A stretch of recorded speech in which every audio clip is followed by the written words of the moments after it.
The servo skulls arrive with the morning shift change, their mechanical whispers cutting through the recycled air of Administratum Sector Mortalis. 3 units hover above the reinforced oak desk, where scribe actuarial Jorick Vex maintains the eastern fringe's most comprehensive mortality census. Their optical sensors flicker amber as they download battlefield assessments from 17 active theaters, each data burst containing casualty reports that would break civilian minds. But these are not ordinary death tallies. Each entry includes post-mortem utility assessments that transform human tragedy into resource mathematics. Former factory worker designation 77 Alpha. Combat utility retention at 63% following Plague Zombie conversion. Motor functions degraded, but adequate for siege operations. Recommended for frontline deployment. Former Hab Dweller designation 92 Beta. Combat utility retention at 19%. Severe motor impairment. Minimal tactical value. Recommended for labor gang assignment or biomass reclamation. Vex transcribes these assessments with mechanical precision, his ink-stained fingers moving across parchment in rhythms learned through 15 years of Imperial service. A former guardsman invalided out after plague exposure on Cadia Tertius, he understands viscerally what the numbers represent. His withered left arm serves as constant reminder of the system he now serves, the same plague that ended his military career, having qualified him for specialized administrative duties in the Morbidity Division. Above his desk, the mortality bell waits in bronze silence. Few outside the division comprehend its true purpose. The bell rings according to complex patterns corresponding to death-to-reanimation ratios across active sectors. 3 short chimes indicate acceptable casualty rates. 5 long tolls signal quota adjustments requiring immediate policy review. 7 rapid strikes demand sector-wide intervention protocols that Vex has learned not to contemplate too deeply. The dual ledger system governing his work represents one of the Administratum's most carefully guarded procedures. The primary ledger records deaths in traditional categories: combat losses, disease casualties, civilian mortality. These numbers satisfy bureaucratic requirements and military auditors who must account for human resources, with the same precision applied to ammunition expenditure. The secondary ledger exists in different moral territory entirely. Here, death becomes raw material. Reanimation statistics track conversion efficiency of various plague strains, environmental factors optimizing zombie production, demographic analyses identifying populations with superior post-mortem utility. Former tech adepts retain muscle memory for basic mechanical operations.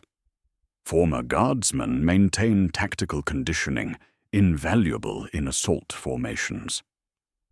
Former manufacturing workers demonstrate remarkable consistency in repetitive tasks requiring minimal supervision to maintain production quotas. The mortality bell chimes twice, then falls silent. Vex consults his classification manual and makes the appropriate notation.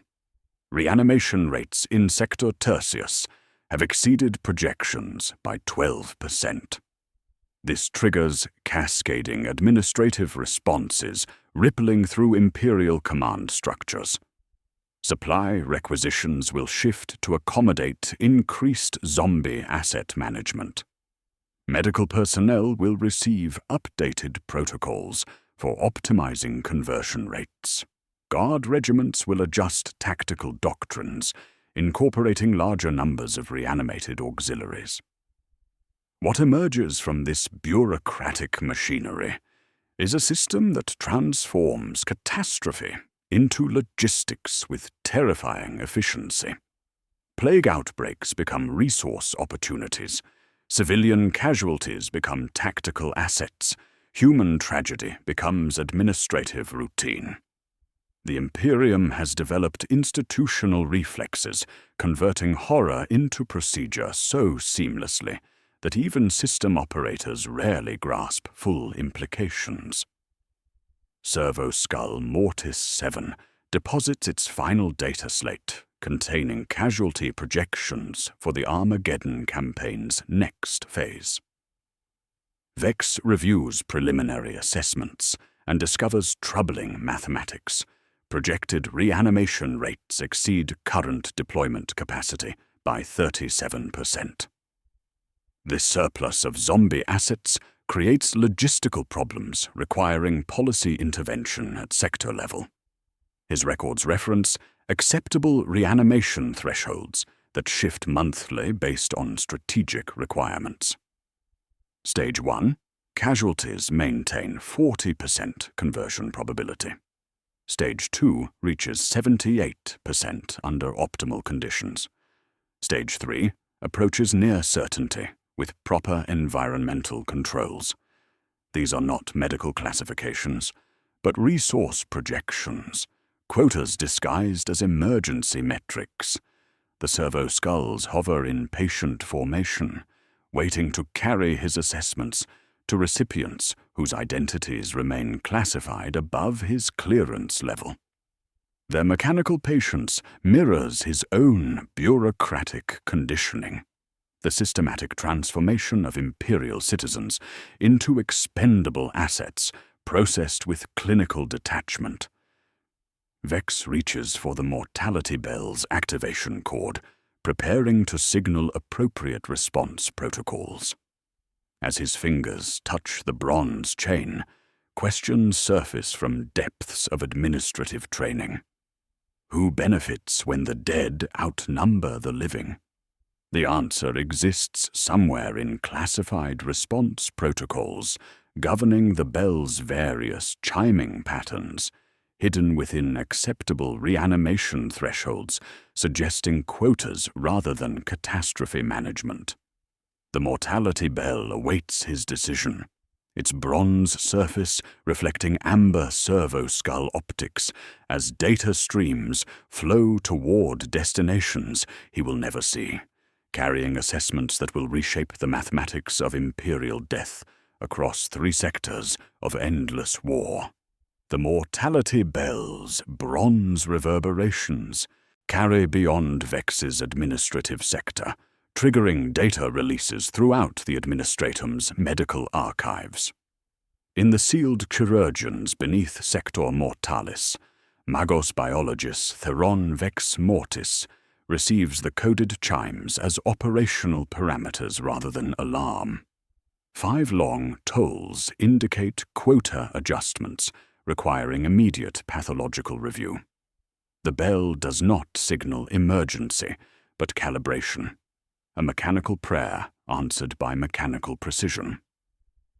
The documentation arriving at his analysis chamber represents decades of clinical observation distilled into operational doctrine. These are not healing texts, but technical manuals for managing human decay with industrial efficiency. Each parchment bears authentication, seals confirming that plague zombie pathology has been reclassified from medical catastrophe to tactical resource, with infection stages redesignated as utility phases serving specific Imperial applications. Stage 1 presents in Imperial medical terminology as metabolic optimization rather than the traditional classification of wasting disease. Infected subjects experience systematic biological slowdown. Cardiac function decreases to 40% normal capacity. Respiratory efficiency drops to survival minimums. Neural activity concentrates in motor control centers, while higher cognitive functions deteriorate in predictable patterns. The Magos records these changes not as symptoms requiring treatment, but as specifications for tactical deployment. Stage 1 subjects demonstrate reduced metabolic signatures, ideal for reconnaissance operations. Their diminished life signs, allowing infiltration behind enemy positions where normal human heat signatures would trigger detection protocols. The progression to Stage 2 occurs with mathematical predictability under controlled environmental conditions. Motor function decay follows precise sequences. Fine motor control vanishes within 72 hours. Complex coordination disappears by the 5th day, leaving basic locomotive capabilities and simple tool manipulation. Pain receptor failure eliminates suffering while preserving operational functionality. Imperial Tactical Doctrine designates Stage 2 subjects as siege specialists whose immunity to pain and reduced maintenance requirements make them perfect for sustained assault operations in hostile environments, where normal troops would require medical support and morale maintenance. Stage 3 represents the transition point where Imperial medical practice abandons any pretense of therapeutic intervention. The aggressive feeding compulsion serves purposes beyond simple sustenance, creating psychological warfare assets whose feeding behaviors convert enemy casualties into additional zombie resources through battlefield contamination. The Magos notes that Stage 3 subjects retain enough coordination for weapon use while demonstrating enhanced aggression toward uninfected populations, making them effective conversion specialists, responsible for expanding zombie assets in target territories. Stage 4 occurs exclusively post-mortem under environmental conditions that Imperial research has spent decades perfecting. Reanimation requires precise atmospheric composition, specific temperature ranges, calculated chemical saturation levels, and controlled electromagnetic field strength. The reanimated subjects retain muscle memory and conditioned responses, while eliminating inconvenient human traits like fear, moral hesitation, or wage requirements. Imperial doctrine celebrates Stage 4 as the achievement of perfect citizenship through the elimination of biological weakness. Magos Biology's field reports consistently document environmental triggers that accelerate progression through utility phases with disturbing precision. Industrial pollutants, common in Imperial manufacturing centers, create cellular conditions conducive to rapid zombie conversion. Heavy metal contamination from promethium refining operations speeds neural degradation while strengthening muscle fiber beyond normal human limitations. Warp radiation exposure, endemic near Imperial shipping lanes and fortress worlds, thins the biological barriers that separate death from reanimation. Most significantly, certain additives in Imperial standard rations appear to prime human populations for zombie conversion, creating what clinical reports term reanimation-conducive demographics. The concept of mortality harvesting emerges from systematic analysis of optimal infection conditions across Imperial territories. Specific worlds demonstrate superior zombie production rates, atmospheric nitrogen composition between 67 and 73%, industrial pollution indices above designated thresholds, population densities exceeding 12,000 citizens per square kilometer.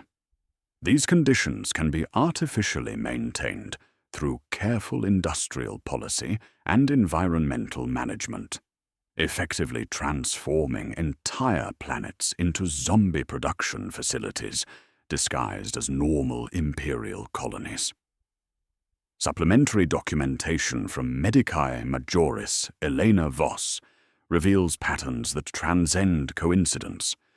Her private journal spans 17 plague events across 9-sector battlefronts, each meticulously documented with infection rates, progression timelines, and conversion efficiency statistics. Voss notes that outbreak timing correlates with supply shipment schedules, with mathematical precision that defies random occurrence. Plague events consistently begin 14 to 18 days after delivery of Imperial rations, medical provisions, or industrial chemicals to target populations. Her atmospheric analysis reveals specific chemical signatures in outbreak zones, matching compounds found in recent supply deliveries. The infection vectors appear engineered rather than naturally occurring, designed to optimize zombie conversion rates among designated demographic targets. Her final entries describe reviewing supply manifests for 17 outbreak zones and discovering identical chemical additives across all affected territories, compounds serving no apparent nutritional purpose, but demonstrating remarkable effectiveness at preparing human biology for utility phase progression. The mortality bell chimes again, its bronze voice carrying new data requirements throughout the medical archives.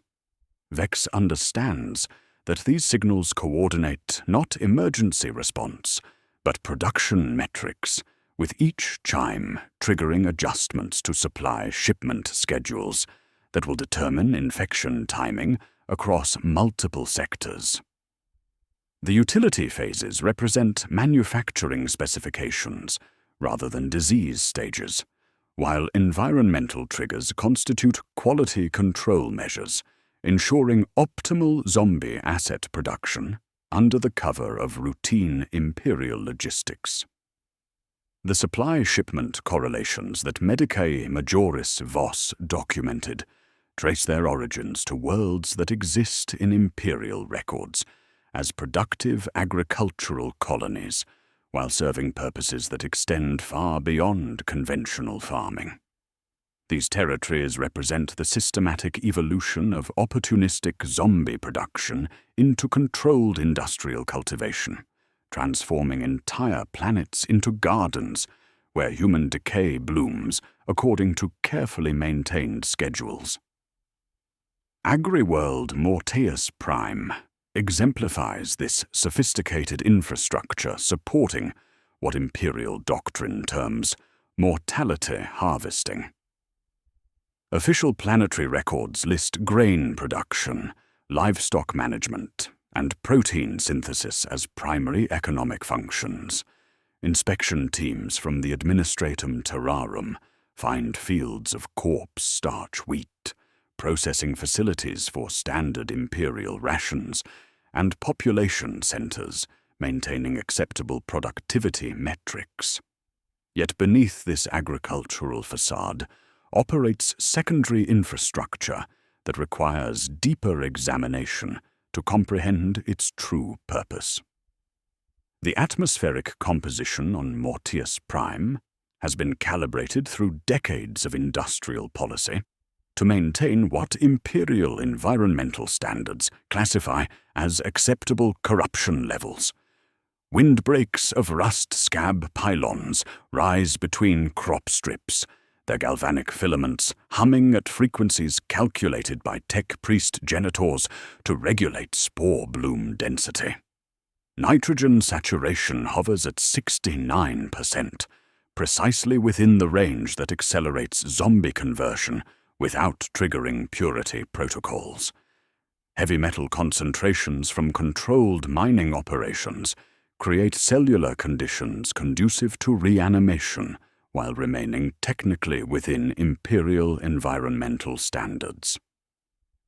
Irrigation sluices carry not only water but carefully rationed industrial residues that converge on the same chemical profiles Voss discovered in outbreak zones across 17 sectors. Ecclesiarchy doctrine provides the theological framework that transforms systematic horror into spiritual necessity through the concept of sanctified suffering. Cardinal Militant. Thaddeus Vex has developed extensive treatises explaining how controlled plague exposure serves as divine testing that strengthens imperial faith through adversity. His sermons describe zombie conversion as selection process, where the faithful achieve perfect service through elimination of biological weakness. The doctrine frames reanimation not as corruption, but as transcendence, allowing imperial citizens to serve the emperor beyond the limitations of mortal flesh. Parishioners repeat catechisms of measured endurance while touching purity seals applied in neat rows along chapel naves, seals containing microcapsules that release controlled doses of conditioning agents timed to coincide with supply drops and planetary rotations. Tech priest involvement in optimizing reanimation rates reveals engineering that transcends natural plague progression into systematic biological manufacturing. Magos Ignitor Vex Mortis has spent 3 decades developing genetic conditioning protocols that prepare human populations for efficient zombie conversion. Prenatal treatments administered through standard imperial medical care introduce cellular modifications that accelerate utility phase progression while maintaining normal human appearance and function during productive years. Marriage licenses and child allotments are approved through Vox Omni shrines that relay to genitor conclaves, with approvals favoring lineages, demonstrating phenotypes that correlate with higher post-mortem utility. Tendon resilience, baseline muscle tone, reduced pain sensitivity, and psychological conditioning that frames zombie conversion as spiritual advancement rather than death. The formalization of zombie production as imperial obligation rather than battlefield accident emerges through mortality tithing requirements that transform mass death into routine bureaucratic function. Mortius Prime must provide 17,000 reanimated assets annually alongside traditional agricultural tithes, quotas calculated based on population demographics, genetic conditioning effectiveness, and optimal conversion timing to ensure steady supply of zombie assets for military deployment. The planetary governor maintains detailed production schedules, coordinating infection timing with sector military requirements, while conversion facilities operate under agricultural processing licenses while serving purposes that extend far beyond food production.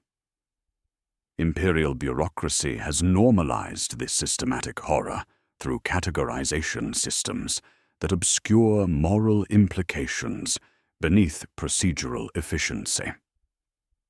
Zombie production falls under agricultural output rather than military procurement, allowing mortality harvesting to avoid ethical oversight applied to weapons manufacturing.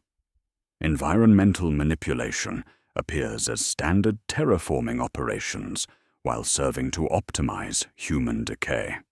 Genetic conditioning masquerades as medical improvement programs while preparing populations for systematic processing. The administrative infrastructure transforms the screams of the dying and the shambling gait of the reanimated into data points on spreadsheets, filtering human tragedy through layers of bureaucratic jargon until it becomes merely another resource allocation problem. Tech priest optimization extends beyond individual worlds to sector-wide coordination of zombie production cycles through networks that share genetic modification protocols, environmental calibration data, and conversion efficiency metrics across multiple agricultural worlds.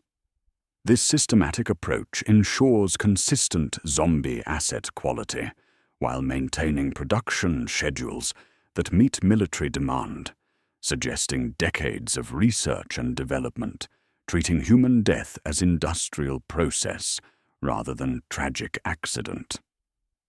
The mortality bell's chimes carry across interplanetary communication networks, coordinating production schedules between agricultural worlds and military deployment zones, each ring pattern triggering specific responses that orchestrate systematic transformation of imperial agriculture into industrialized death production. The quotas increase annually as imperial doctrine integrates zombie assets more thoroughly into standard military operations, creating expanding institutional demand that drives supply rather than battlefield necessity creating opportunity. Military planners incorporate zombie asset availability into strategic calculations, designing campaigns that assume specific numbers of reanimated auxiliaries will be available for deployment. This systematic optimization suggests that zombie production has evolved far beyond opportunistic resource recovery into deliberate imperial policy, while mortality tithing quotas reveal institutional frameworks that treat human death as renewable resource, subject to the same bureaucratic management applied to grain harvests and mineral extraction. The mortality tithing quotas established on agricultural worlds, like Mortius Prime, feed directly into military doctrine that has transformed zombie production from battlefield accident into strategic planning assumption. The same bell patterns that coordinate spore density over wheat fields now calibrate casualty brackets across regimental formations, with Imperial Guard Command developing specialized organizational structures that treat reanimated assets as integral components of tactical operations, rather than unfortunate consequences of plague warfare. The mortality shepherds represent the most visible manifestation of this doctrinal evolution, drawn primarily from penal legions and condemned hive gangs whose survival through multiple plague exposures demonstrates both immunity and psychological conditioning suitable for zombie management. Their training combines traditional guard discipline with techniques borrowed from Beastmaster regiments, teaching handlers to direct shambling formations through sonic emitters and pheromone dispensers, while maintaining tactical cohesion. Shepherd uniforms bear brass sigils engraved with simple commands in low Gothic. Maintain formation, avoid bite zones, direct momentum. These specialists undergo controlled infection exposure during training, emerging with enhanced resistance to zombie-borne contagions, while retaining enough residual infection to communicate effectively with their reanimated charges through behavioral conditioning that transcends normal human-zombie hostility. Behind the shepherds operate reanimation corps units, serving as battlefield corpse processors, whose primary function involves rapid conversion of casualties into tactical assets during active combat operations. These specialists carry portable reanimation equipment disguised as standard medical gear, atmospheric processors creating localized environmental conditions conducive to zombie conversion, chemical injectors accelerating utility phase progression, and neural stimulators ensuring reanimated subjects retain basic tactical conditioning. Course training inverts traditional medical priorities, teaching medics to optimize death rather than preserve life when tactical situations favor zombie asset production over casualty evacuation. Their field kits contain sanctified oils that smell like incense until atmospheric conditions shift, revealing the metallic tang of industrial preservatives designed to maintain corpse integrity during processing operations. Overseeing this grim calculus are purge efficiency auditors operating at command level to ensure optimal casualty conversion rates through mathematical analysis that treats human death as resource allocation problem. These administratum specialists review battle reports not for tactical lessons, but for conversion efficiency metrics, identifying environmental factors, troop positioning, and timing protocols that maximize zombie asset production from unavoidable casualties. Their recommendations influence battle planning at regimental level, with assault timing coordinated to coincide with atmospheric conditions favoring reanimation and troop deployment, arranged to ensure optimal corpse distribution for processing operations. Imperial Guard regiments now maintain acceptable infection rates as standard operational parameters, rather than medical emergencies requiring intervention. These rates demonstrate mathematical precision. 12% for light infantry in open terrain, when reserves are deep, up to 19% for siege regiments during preparatory bombardments, where corpse reclamation will be reliable. No more than 7% for armored columns, unless Mechanicus assets request specialist crews. Medical officers monitor infection percentages across company formations, adjusting exposure protocols to maintain steady zombie reinforcement supplies without compromising immediate tactical effectiveness. The numbers flex with bell patterns and campaign demands, but the principle persists: steady reinforcement of the dead must relieve the living. Deliberate exposure protocols ensure this supply chain operates according to schedule rather than battlefield chance. Standard issue masks for designated companies lack filter layers that other formations receive, but only for calculated durations when atmospheric conditions favor controlled contamination. Blessing oils used in evening prayers contain trace catalysts that will not sicken soldiers immediately, but will accelerate Stage 1 to Stage 2 progression when inevitable wounds arrive. Ration lots containing specific additive sequences reach platoons earmarked by auditors as loyal yield candidates, soldiers whose training scores indicate strong conditioned responses likely to survive reanimation processing. Field medici receive instructions to triage by utility phase likelihood, denying immediate extraction to personnel, demonstrating superior post-mortem potential in favor of controlled progression under observation. This systematic approach creates loyal zombie assets retaining basic tactical conditioning through drill instructor techniques that compress essential orders into call and response chains, repeated until cortex movement occurs without conscious thought. Fix bayonets, advance by bounds, cover assigned arcs. The phrases are rhythmic and brief, chanted under stress until they protrude through soft tissue of habit like iron staples. When Reanimation Corps retrieves personnel whose biological functions have ceased, but whose hands remember weapon handling, Mortality Shepherds discover that shouted commands still unlock conditioned movement patterns. This represents gate memory monetized rather than genuine loyalty, but tactical effectiveness remains consistent regardless of underlying mechanisms. Death cycling protocols maximize both human and zombie combat effectiveness through systematic rotation of personnel, through infection stages according to mission requirements. Squads cycle through exposure zones on schedules disguised as weather-related deployments, 3 days holding contaminated positions, 2 days in clean reserve, 4 days on patrol routes, where artillery has distributed catalysts evenly.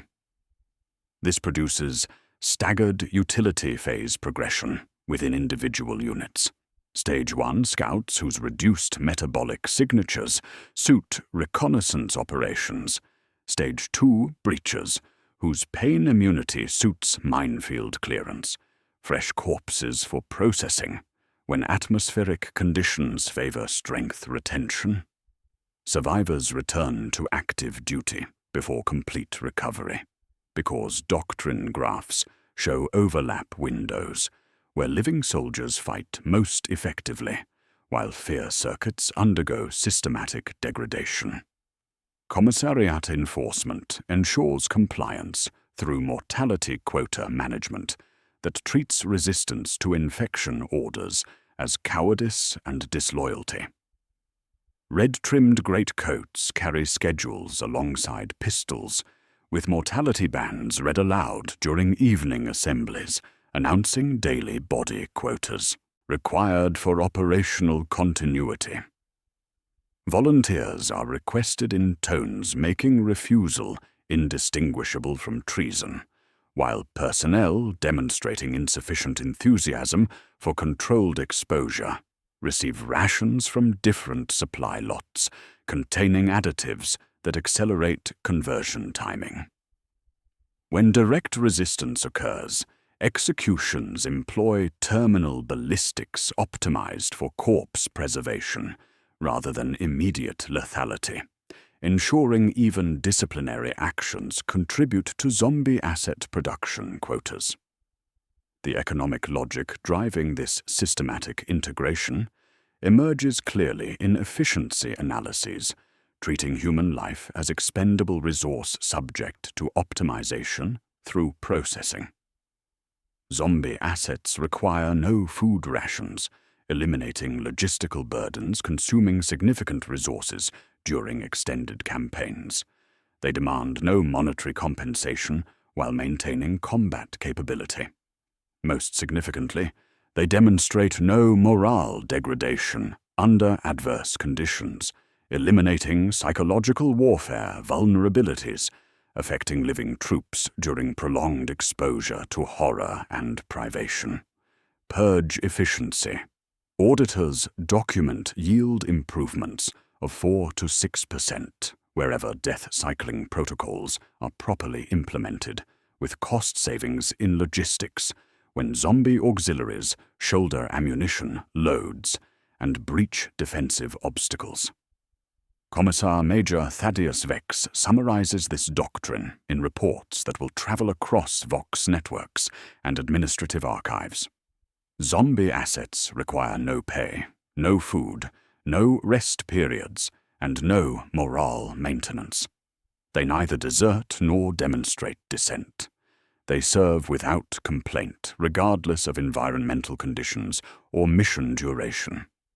In resource terms, they represent ideal imperial citizens who have transcended biological weakness through systematic processing.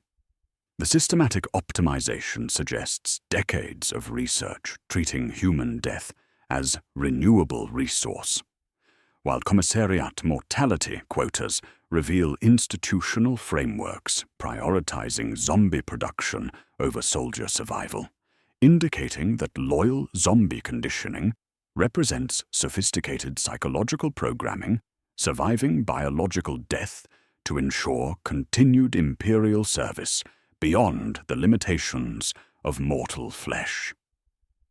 The bell chimes again across command networks, coordinating production schedules that will determine which regiments receive priority zombie reinforcements and which must contribute additional mortality quotas to maintain sector-wide asset availability, suggesting systematic policy rather than battlefield necessity, driving the machinery of acceptable loss.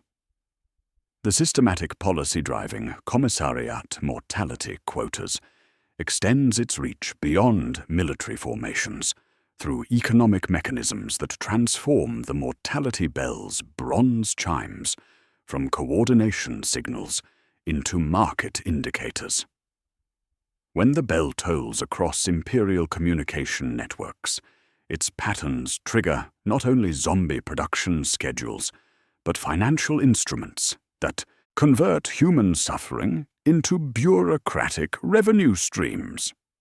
The same mathematical precision governing acceptable infection rates in guard regiments now calibrates profit margins in civilian populations, with Imperial institutions discovering that managed plague events generate more sustainable wealth than traditional taxation or resource extraction methods. The quarantine tax represents the most immediate manifestation of this economic transformation, levied on uninfected populations under the justification of funding containment operations that frequently serve Imperial priorities, having little connection to medical necessity. When plague warnings echo across voxcasters in designated outbreak zones, citizens discover that emergency tithes increase by factors of 3 to 7, depending on proximity to contamination sites, with payment schedules demanding immediate compliance regardless of individual financial circumstances. These taxes ostensibly fund medical intervention, but actually underwrite expanded administratum operations, increased guard deployments, infrastructure projects delayed for decades, and resource acquisition programs that coincidentally align with long-term Imperial development plans. Revenue assessors convert cordon duration, infection slope, and ration burn rate into price curves that determine when the Munitorum will release machine components or authorize new convoys, treating human misery as commodity pricing data. The corpse guilds exemplify how specialized Imperial institutions profit from plague management through contracts that inflate costs while delivering services of questionable medical value. Guild representatives arrive at outbreak sites with pre-negotiated agreements covering corpse processing, contamination cleanup, and facility sterilization at rates exceeding normal commercial standards by margins that would trigger investigation under peacetime conditions. Their hazard fees, disposal premiums, and exclusivity clauses double revenues within weeks, while emergency provisions eliminate competitive bidding requirements that might expose the systematic nature of these arrangements. Guild ledgers show profit margins exceeding 60% on plague response contracts, with zombie asset processing disguised as sanitation work, and reanimated corpses classified as hazardous waste, requiring specialized disposal through channels leading directly to military deployment centers. Where bodies accumulate faster than guild crews can process, reclamation suborders rent Munitorum gantries to lift stacked dead into sealed containers for shipment to sanitization furnaces that burn clean and power hab blocks previously starved of current. Medicaid orders demonstrate similar profit optimization through plague management protocols that prioritize resource accumulation over patient treatment. Emergency medical supplies requisitioned during outbreak responses consistently exceed consumption rates by substantial margins, with surplus materials transferred to private stockpiles or sold through secondary markets at inflated prices justified by scarcity conditions. Polyclinics in clean districts receive sudden shipments of refined chems and autoclaves that were back-ordered for months, while clinics inside cordons make do with ration kits containing those same catalytic additives tagged in Magos reports. Medical personnel receive hazard pay supplements that continue long after immediate plague threats subside, while treatment facilities expand their physical infrastructure, using emergency funding that transforms temporary plague response into permanent institutional growth. The orders maintain detailed databases tracking plague outbreak timing and intensity, ostensibly for medical research, but demonstrably useful for economic planning that positions medical assets to maximize profit from predictable catastrophe cycles. Local governors discover that plague management provides opportunities for population control and resource requisition that would face resistance under normal circumstances, but become acceptable emergency measures during medical crises. Enforced curfews simplify population management, while arbitrators who struggled to dismantle gang networks or suppress labor agitation find that quarantine gives them legal cover to arrest movement, confiscate communications equipment, and dissolve assemblies as medical risks. Citizens relocated during plague emergencies rarely return to their original territories, instead finding permanent resettlement in areas where their labor serves imperial projects requiring workforce expansion. Property abandoned during emergency evacuations becomes available for imperial acquisition through legal mechanisms that treat plague response as eminent domain justification, with hab blocks flagged as high risk, often overlapping with parcels identified months earlier for redevelopment into refinery spurs or maglev yards. Analysis of quarantine zone boundaries reveals geographic correlations that suggest plague outbreaks provide convenient population clearance for imperial territorial objectives rather than representing random disease transmission patterns. Municipal maps overlaid in command chambers tell the truer story. Red quarantine polygons match promethium conduits and ore seams with precision that epidemiology alone cannot explain. A promising new ore vein discovered on an agri-world precedes by weeks a virulent plague erupting in the nearest hab block, necessitating quarantine that conveniently clears the area for mining operations. Where valuable promethium wells are identified deep within hive cities, unforeseen contagions spread through surrounding districts, displacing thousands and allowing imperial interests to move in unimpeded.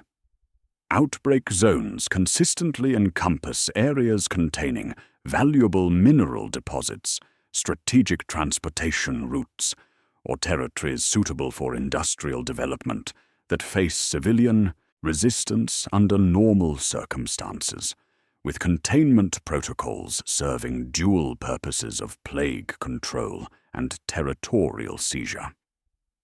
Managed mortality protocols use plague threats to justify population relocations, labor conscription, and resource requisition through emergency powers that bypass normal imperial bureaucratic oversight. The euphemism threads through administrative memos, instructing that fear be kept at simmer rather than boil, with rations reduced by ratio rather than cut outright, and water pressure lowered at night before resuming before dawn. Citizens facing plague exposure receive relocation orders directing them to work camps, industrial facilities, or agricultural settlements where their labor serves imperial production requirements, while ostensibly protecting them from contamination. Volunteers for relocation receive priority access to food staples and fuel gel, while those who decline discover that their ration cards demagnetize more often and that their block's Medikey hours have moved to inconvenient times. These relocations become permanent through administrative procedures that classify relocated populations as plague refugees, ineligible for return to original territories. The administratum's quarantine protocols create artificial scarcities that drive imperial economic objectives through systematic manipulation of supply and demand dynamics disguised as emergency medical response. Essential commodities become unavailable in quarantine zones, not due to supply disruption, but through administrative controls that redirect resources to imperial stockpiles or secondary markets, where scarcity pricing generates substantial revenue. Food supplies are intentionally bottlenecked, water purifiers are mysteriously sabotaged, and essential medical supplies vanish from public view, only to reappear on black markets at astronomical prices. These artificial scarcities are not accidental byproducts of crisis, but carefully engineered conditions designed to break civilian morale, force compliance, and drive populations to desperate measures. Citizens faced with starvation or infection threats become more amenable to voluntary labor conscription for imperial projects, more willing to surrender meager possessions for basic necessities, and more compliant with draconian measures imposed by authorities. Resource extraction correlations become particularly evident when examining plague outbreak timing relative to imperial mining operations, with contamination events consistently preceding major extraction projects by periods sufficient to clear civilian populations while maintaining plausible medical justification. 2 weeks before hive districts are sealed, requisitions for drill heads and ore crushers receive expedited transport approval. The same day, the ecclesiarchy receives permits to convert derelict transit halls into hospices.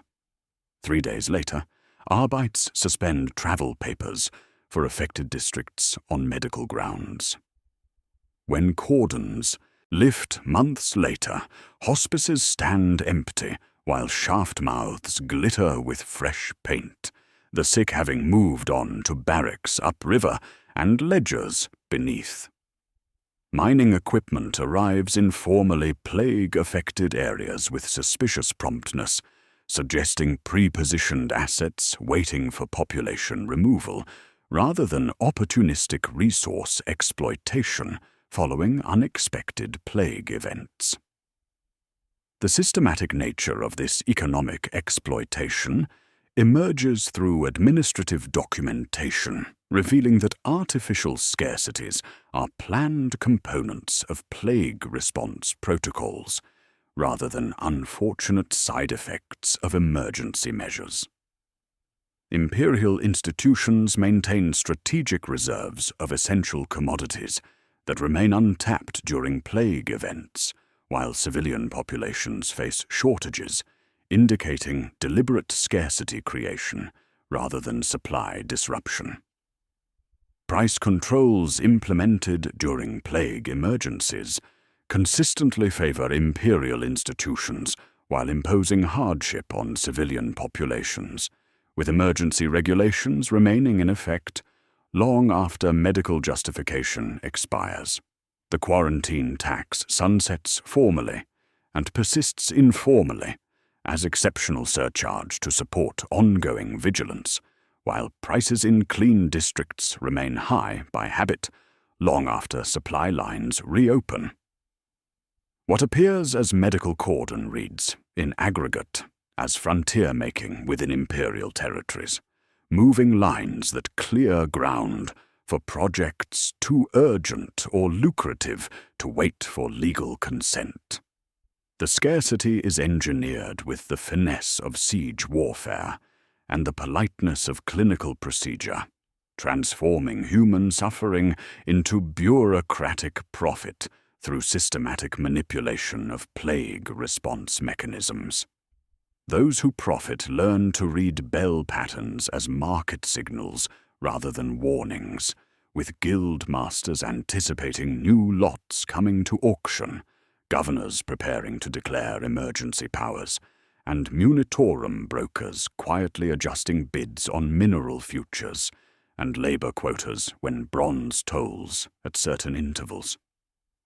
The mortality bell's chimes now coordinate not only zombie production schedules, but economic exploitation timelines that treat human life as expendable resource subject to optimization through controlled catastrophe, revealing that plague outbreaks serve imperial territorial objectives through population control and resource acquisition disguised as emergency response, while artificial scarcities indicate systematic exploitation that will require specialized management by those who stand closest to the cordon and farthest from the living.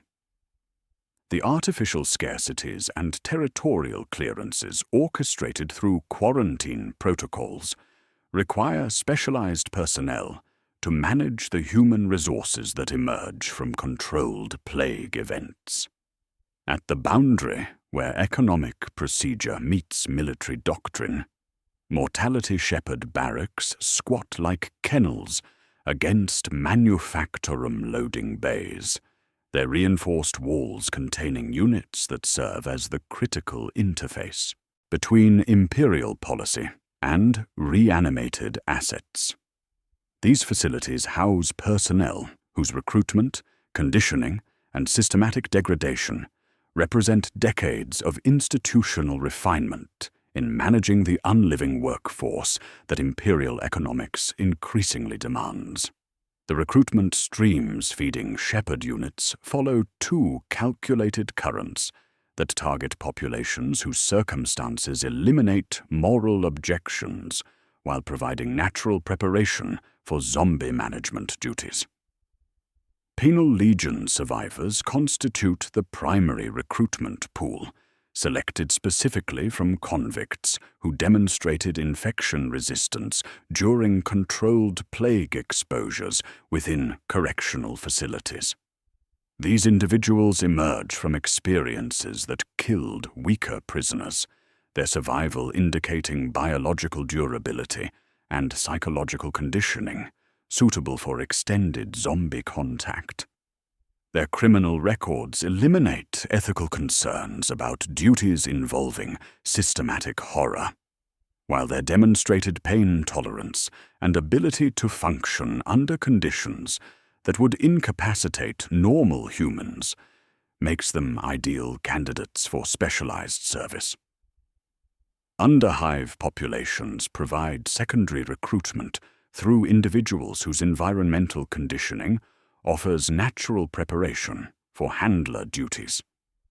Citizens raised in toxic atmospheric conditions demonstrate enhanced resistance to airborne contagions that accompany zombie operations, while their familiarity with violence, decay, and systematic dehumanization creates psychological resilience necessary for managing reanimated assets.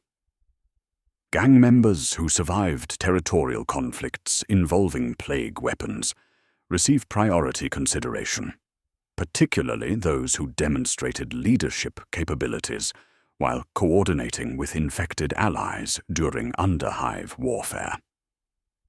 The systematic desensitization process transforms recruits through graduated exposure protocols designed to eliminate normal human revulsion while preserving tactical effectiveness. Initial training involves 2 weeks of sleep deprivation, masked sermons, and tactile conditioning where recruits must touch, bind, and restrain cadavers at every utility phase progression. The drills repeat until hands stop trembling and vomit stops streaking the steel grates beneath processing tables. Advanced training requires direct interaction with Stage 3 subjects whose aggressive feeding behaviors test recruit psychological stability under extreme stress, while Medicitechs administer prophylactics alongside catalysts that shape infection rather than prevent it. The handler hierarchy operates as what veteran shepherds describe as a ledger more than a rank chart, with promotion accruing through dual metrics that reveal the systematic nature of their service. Deployment metrics provide numerical assessments, including breach times, bite ratios, recapture rates, and corpse integrity scores following zombie contact operations.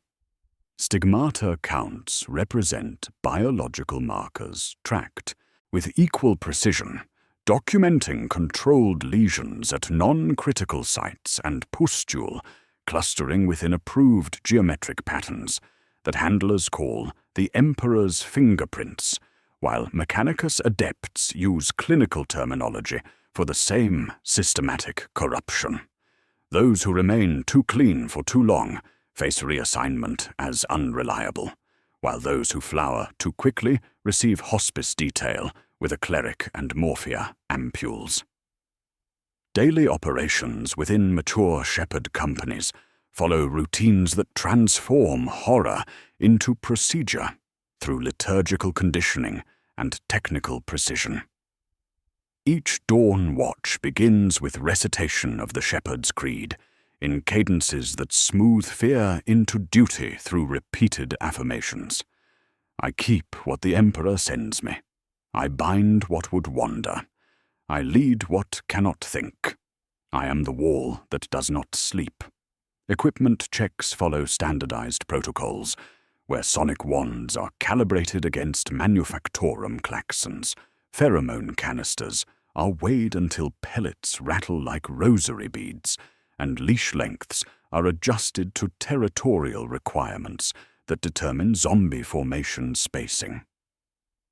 The retention of work habits among reanimated assets represents one of the most significant discoveries in zombie management, revealing that controlled reanimation preserves economically valuable behaviors that survive biological death. Shepherd Sergeant Marcus Vex maintains detailed journals documenting how his zombie formation, composed primarily of former manufactorum workers, continues demonstrating factory discipline despite their reanimated status. His entries describe with evident pride how his charges maintain shift schedules, respond to production signals, and coordinate complex assembly tasks without conscious direction.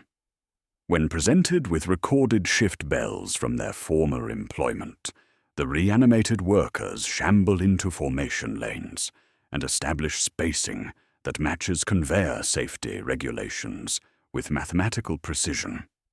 Handler mutation rates exceed normal Imperial population baselines by factors suggesting systematic corruption rather than occupational hazard. Medical documentation reveals consistent mutation patterns across shepherd units, including enhanced olfactory sensitivity for detecting zombie behavioral changes, modified vocal cords producing subsonic frequencies that influence reanimated movement, and nervous system adaptations reducing pain sensitivity while improving tactical reflexes. These changes appear beneficial for zombie handler duties while representing clear corruption that would trigger purity protocols under normal circumstances, yet they are filed under performance improvement rather than medical concern. The deliberate cultivation of limited Nurgle corruption emerges through controlled infection exposure that serves dual purposes of improving zombie control effectiveness while ensuring handler loyalty through biological dependence on Imperial medical support. Handlers receive regular treatments that slow infection progression while allowing controlled advancement through early utility phases, maintaining their effectiveness while guaranteeing eventual conversion into the assets they currently manage. This biological timeline eliminates long-term personnel costs while creating emotional investment in zombie welfare through handlers facing their own inevitable transformation. Emotional bonds develop between handlers and their reanimated charges through daily interaction that transcends normal human zombie hostility, creating relationships resembling those between shepherds and livestock rather than soldiers and weapons. Handlers learn to recognize individual zombies within their formations, identifying former occupations through brass tags stamped with pre-mortem roles. Habdweller, Manufactorum Loader, Riveter Second Class, Hab-Block Deacon.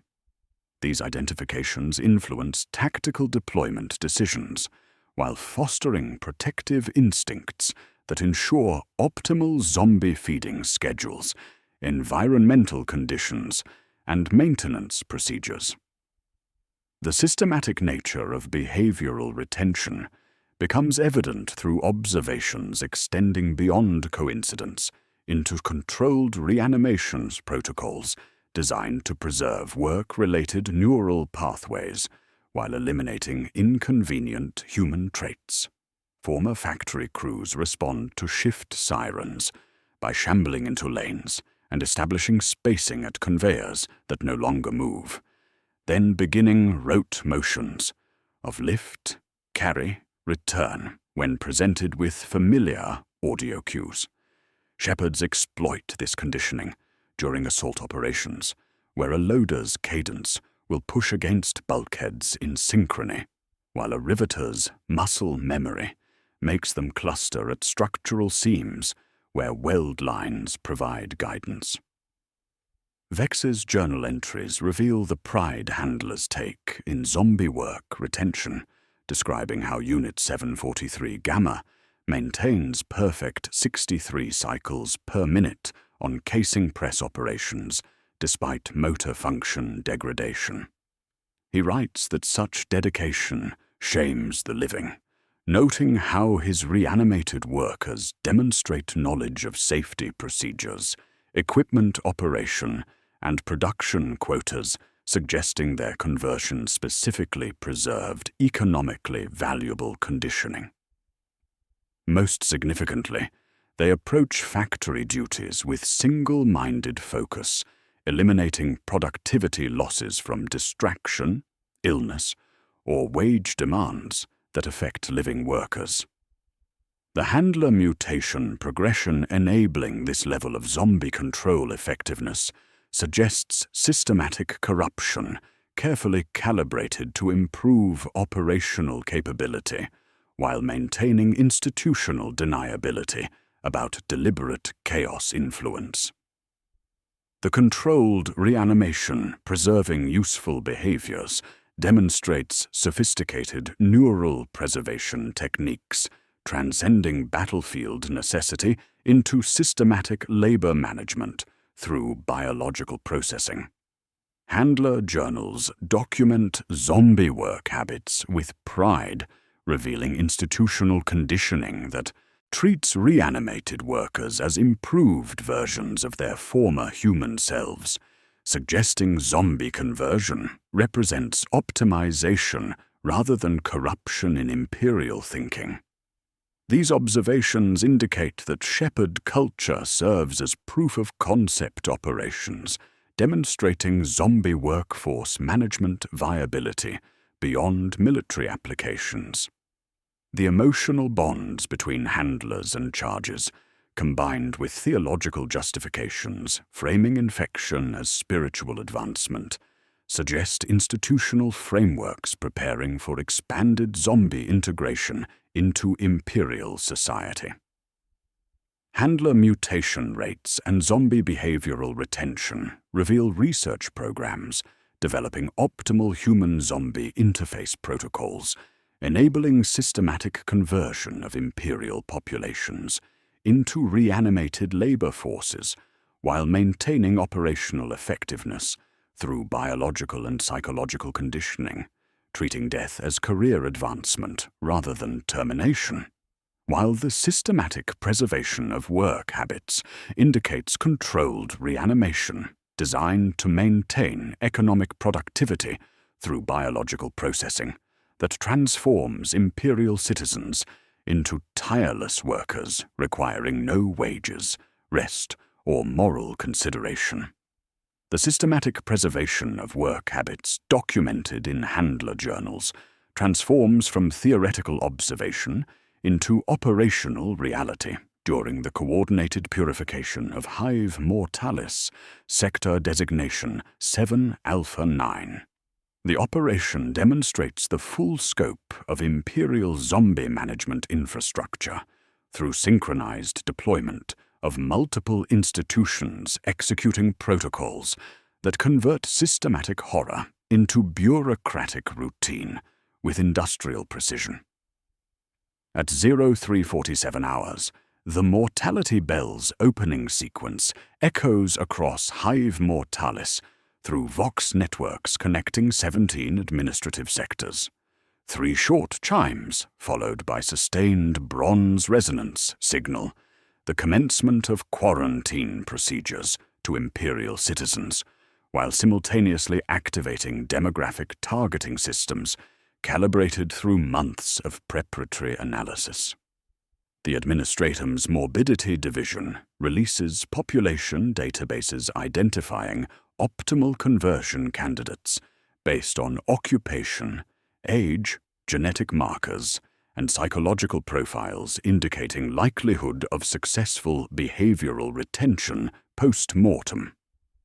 Citizens familiar with standard plague protocols prepare for routine lockdown, while Administratum personnel execute selection algorithms prioritizing manufactorum workers whose muscle memory survives reanimation, transport operators whose route knowledge remains valuable beyond biological death, and technical specialists whose equipment familiarity transcends mortal limitations.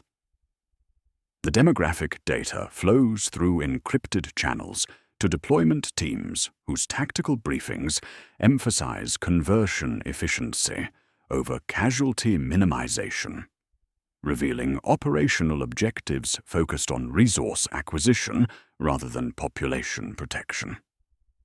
Cardinal Militant Thaddeus coordinates ecclesiarchy blessing ceremonies that began 3 days prior to operational launch, his sanctification rituals transforming systematic population processing into spiritual necessity through liturgical conditioning.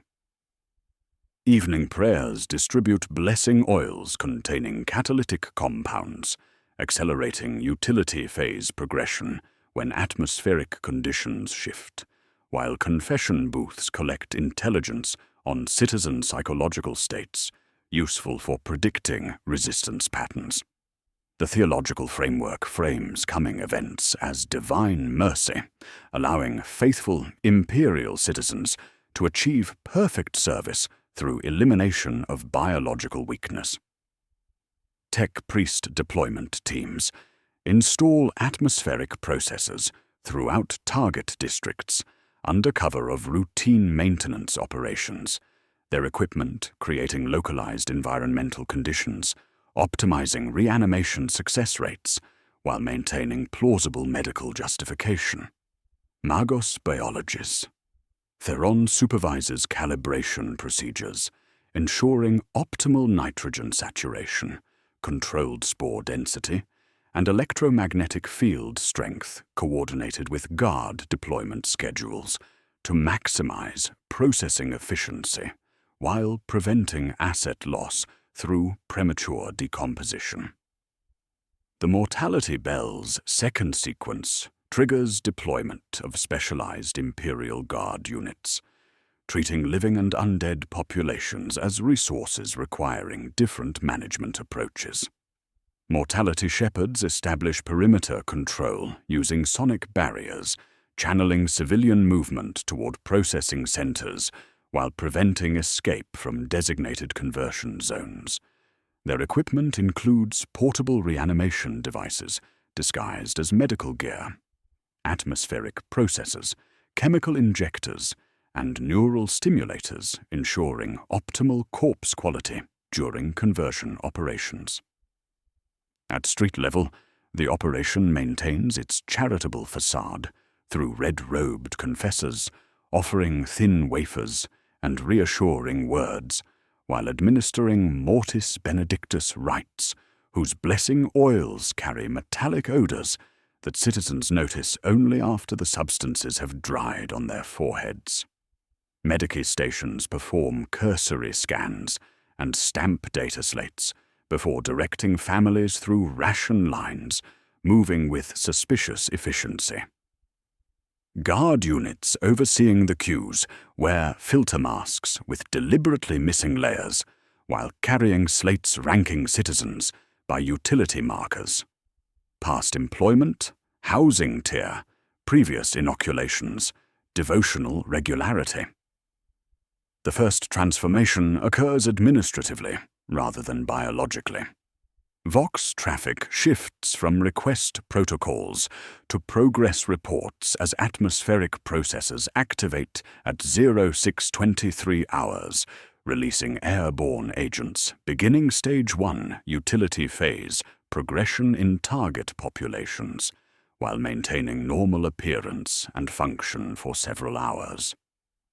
Citizens continue daily routines, unaware that cellular changes prepare their biology for systematic conversion according to predetermined schedules, with processing agents working selectively based on genetic markers affecting designated demographics while leaving essential personnel temporarily unimpaired. Realization arrives at 0847 hours, when citizens attempting evacuation discover that quarantine barriers direct them inward rather than providing escape routes. A canteen worker who served stew for 15 years watches 5 of her regulars trudge past her window without their bowls, speaking their names and watching them stop because names fade slower than salaries. One attempts to bow, the movement wrong at the neck's hinge, and she recognizes their work aprons beneath new chains, understanding that she exists within a schedule rather than a quarantine. The mortality bell's complex sequences coordinate escalation as atmospheric conditions reach optimal parameters. 5 rapid chimes signal infection team deployment to designated hab blocks. 7 long tolls indicate reanimation crew activation at processing centers, while alternating patterns coordinate disposal operations, managing corpses requiring additional processing time. The bronze resonance carries across networks connecting local operations with sector command structures, ensuring real-time coordination between processing and strategic deployment requirements. Imperial efficiency reaches its apex during systematic conversion operations, lasting from 1134 to 1847 hours, processing thousands of citizens through coordinated procedures, spanning multiple hive districts simultaneously. Processing centers operate like assembly lines, where living citizens enter through intake procedures and emerge as reanimated assets ready for immediate deployment. Neural stimulations equipment preserves specific memory engrams related to work functions, while eliminating inconvenient human traits like fear, pain sensitivity, and wage demands. The climax occurs at 1847 hours, when the final mortality bell sequence marks successful quota completion across all processing centers. Sustained bronze resonance, lasting 93 seconds, signals operational success, while triggering transition protocols, converting emergency operations into routine management procedures. Guard units shift from population processing to workforce supervision as newly converted zombie assets demonstrate retained work behaviors under Shepherd guidance. By 210 hours, Hive Mortalis receives official purification declaration through Imperial channels, while zombie work gangs maintain factory operations under supervision, with efficiency metrics exceeding pre-conversion productivity baselines. Former citizens shamble through familiar duties without requiring wages, rest periods, or safety equipment, their reanimated status eliminating labor costs while maintaining industrial output. Manufactorum production lines operate continuously as zombie workers demonstrate perfect shift discipline, responding to audio cues and maintaining quotas with mechanical precision. The successful quota completion reveals operational objectives focused on zombie production targets rather than containment goals, with processing efficiency measured against predetermined conversion numbers rather than infection control metrics.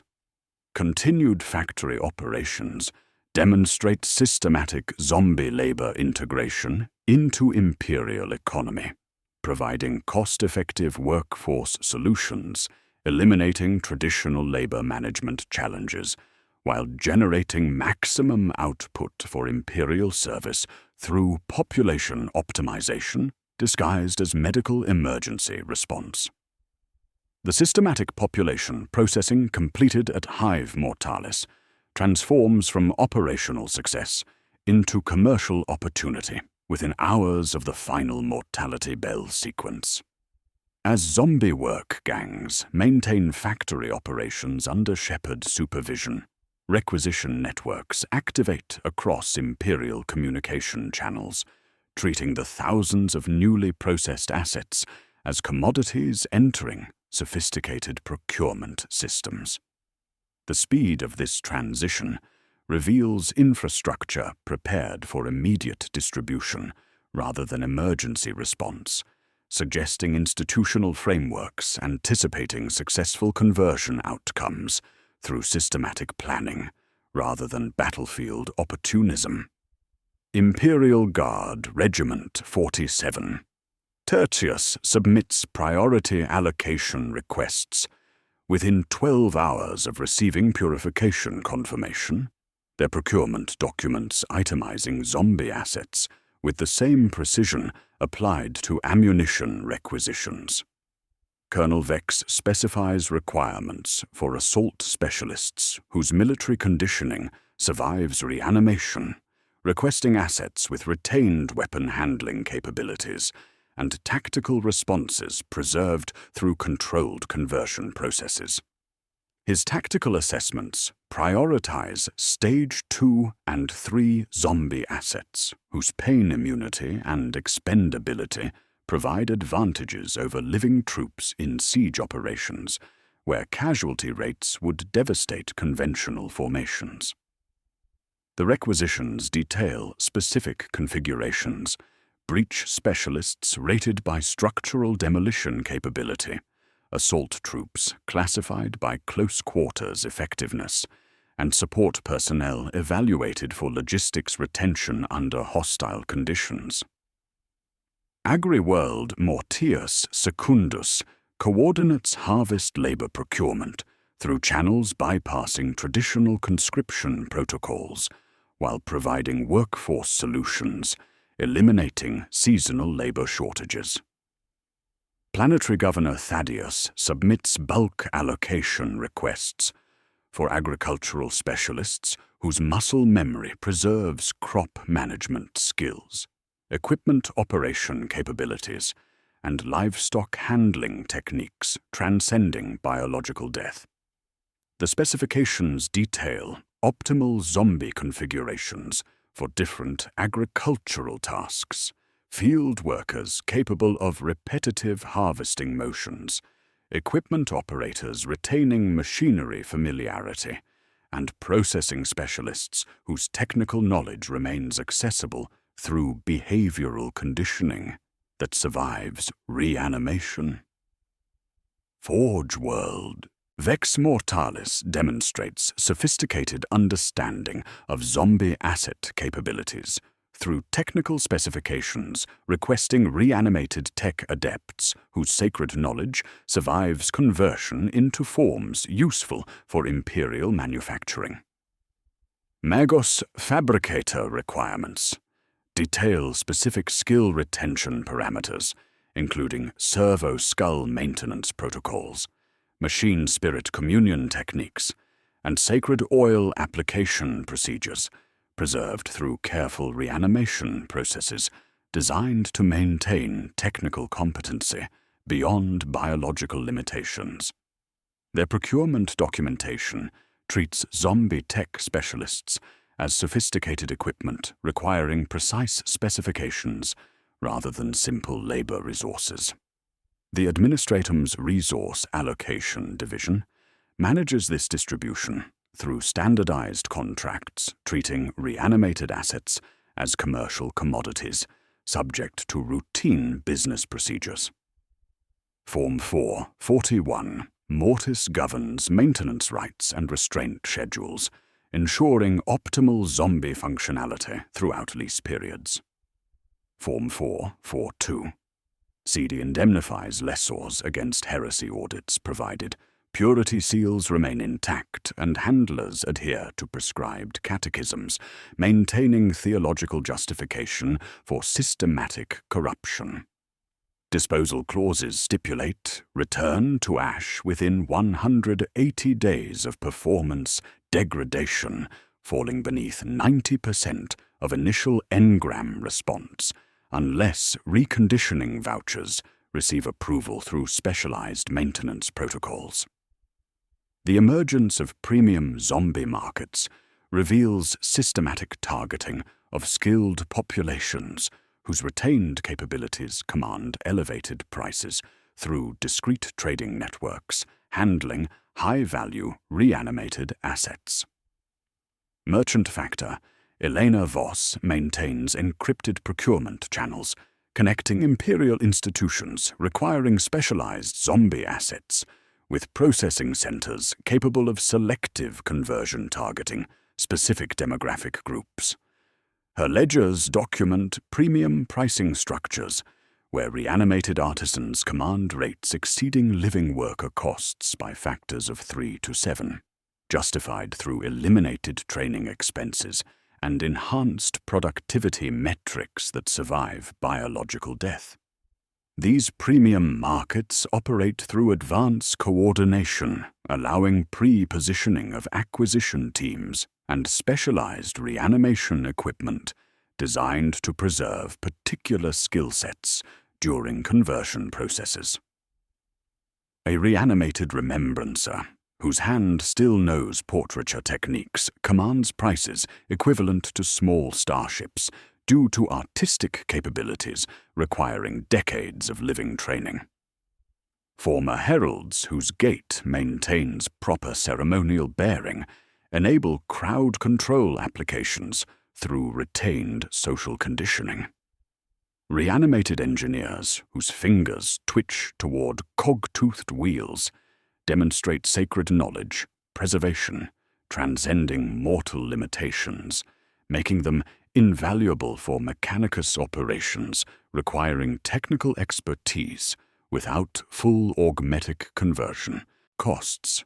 Depreciation schedules track zombie asset degradation through mathematical models, calculating optimal deployment duration, maintenance requirements, and replacement timing based on utility phase progression rates and environmental exposure factors. Administratum actuaries develop standardized formulas accounting for motor function, decay, cognitive degradation, and structural integrity loss over time, creating predictive models enabling long-term workforce planning using reanimated assets. A frontline assault zombie demonstrates projected functional life of 3 weeks in active combat, while factory worker zombies maintain productivity for months or years under controlled conditions before motor functions degrade beyond utility, thresholds requiring replacement through systematic processing operations. The development of mortality derivatives represents ultimate commodification of human death through financial instruments, allowing imperial institutions to trade future zombie production quotas, like agricultural commodities or mineral extraction rights. These complex financial products enable speculation on planned purification operations, with investors purchasing contracts guaranteeing specific numbers of reanimated assets from designated populations at predetermined prices. Guard regiments anticipating heavy casualties purchase options on Stage 2 combat zombies from agricultural worlds' mortality tithing quotas, effectively pre-ordering future reinforcements through systematic death speculation. Trading networks connect major imperial financial centers through encrypted channels carrying mortality futures, zombie asset options, and demographic conversion bonds whose values fluctuate based on projected infection rates and reanimation success probabilities. Ecclesiarchal treasuries issue indulgence-backed securities that redeem into priority access during holy festivals requiring perfect ritual coordination, while governors hedge contagion projections through positions against their own cordons, treating systematic population processing as investment opportunity rather than administrative necessity. Economic analysis reveals compelling financial incentives driving institutional preference for reanimated workers over living employees through systematic elimination of labor costs and management challenges.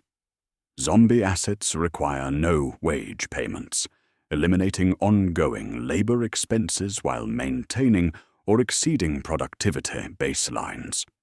They demand no rest periods, medical care, or safety equipment, reducing operational costs while increasing output capacity through continuous operation capabilities. Most significantly, they demonstrate no morale degradation, labor organization, or productivity disputes, eliminating management challenges affecting living workforce efficiency while providing consistent performance regardless of environmental conditions. Merchant Factor VOS maintains detailed profit comparisons showing zombie assets generating revenue margins exceeding living worker productivity by percentages justifying conversion costs within months of deployment. Manufacturing operations using zombie labor achieve cost reductions of 40 to 60%, while maintaining production quotas, creating compelling economic incentives for expanded zombie workforce integration. Her ledgers document specific advantages, including eliminated wage costs, reduced safety requirements, enhanced productivity consistency, and simplified management protocols that transform systematic horror into profitable efficiency. The systematic targeting of skilled populations emerges through procurement patterns, revealing institutional coordination between processing operations and asset acquisition requirements. Premium zombie requisitions consistently precede purification operations in areas containing high concentrations of technical specialists, craftsmen, and educated populations whose retained skills justify elevated conversion costs. This correlation suggests advanced planning, targeting specific demographics for systematic processing rather than opportunistic resource recovery following random plague events, indicating institutional frameworks treating population conversion as industrial operation designed to preserve valuable expertise through biological processing. A merchant's ledger seized during routine audit provides chilling evidence of zombie asset profitability compared to traditional labor management. Column after column details revenue generated by reanimated assets contrasting with minimal maintenance costs, showing entries for wage elimination, morale expenditure reduction, and ration cost savings that dwarf processing expenses. The ledger concludes with handwritten notation, summarizing the economic logic with brutal clarity. No strikes, no sickness, no complaint, making zombie assets the Emperor's most profitable subjects through systematic elimination of human considerations that complicate traditional workforce management. The transformation reveals institutional frameworks treating Imperial citizens as raw materials for processing into expendable assets through procedures disguised as emergency medical response, while mortality derivatives trading volumes indicate zombie production has evolved into standardized Imperial industry, with established markets, regulatory frameworks, and institutional participants treating human death as renewable resource subject to commercial exploitation that incentivizes expanded conversion operations through systematic planning rather than battlefield necessity. The profitable zombie asset markets and mortality derivative trading, documented in merchant ledgers, create cascading social pressures that transform survival itself into an ongoing negotiation with systems treating human life as expendable resource subject to systematic processing. Within days of successful purification operations like Hive Mortalis, Imperial citizens discover that avoiding zombie conversion requires active compliance with institutional demands extending far beyond traditional tithe obligations. The economic incentives driving zombie production now calibrate household responsibilities through frameworks requiring families to participate directly in systematic population processing, affecting their neighbors, relatives, and eventually themselves. The mortality contribution system formalizes this participation through household obligations that treat family members as assets subject to periodic requisition for processing operations. Administratum assessors arrive quarterly with demographic analyses identifying optimal conversion candidates within each family unit based on productivity, metrics, medical conditions, age factors, and genetic markers indicating post-mortem utility potential. Form 661-Mortis governs household mortality assessments, while Form 662-Mortis establishes contribution schedules calibrated to maintain steady zombie asset production without disrupting essential civilian functions. Families receive allocation notices specifying which relatives must report for processing within designated timeframes, with compliance monitored through the same bureaucratic mechanisms governing traditional resource tithes. The Office of Mortality Contributions operates from converted transit concourses divided by stanchions and icon banners, processing family submissions with administrative efficiency that transforms systematic horror into routine procedure. Queues form before dawn as families bring elderly relatives wrapped in ceremonial cloaks, convalescents wearing Medici identification bracelets, and disabled children whose medical conditions eliminate productivity potential while indicating superior reanimation probability. Clerks record names and stamp ledgers, while confessors murmur blessing rituals, their procedures creating administrative trail documenting voluntary compliance with systematic processing requirements. The receipt bears perforated corners that tear away with sounds like paper breath, confirming household duty fulfillment while maintaining tithe status and access to essential services.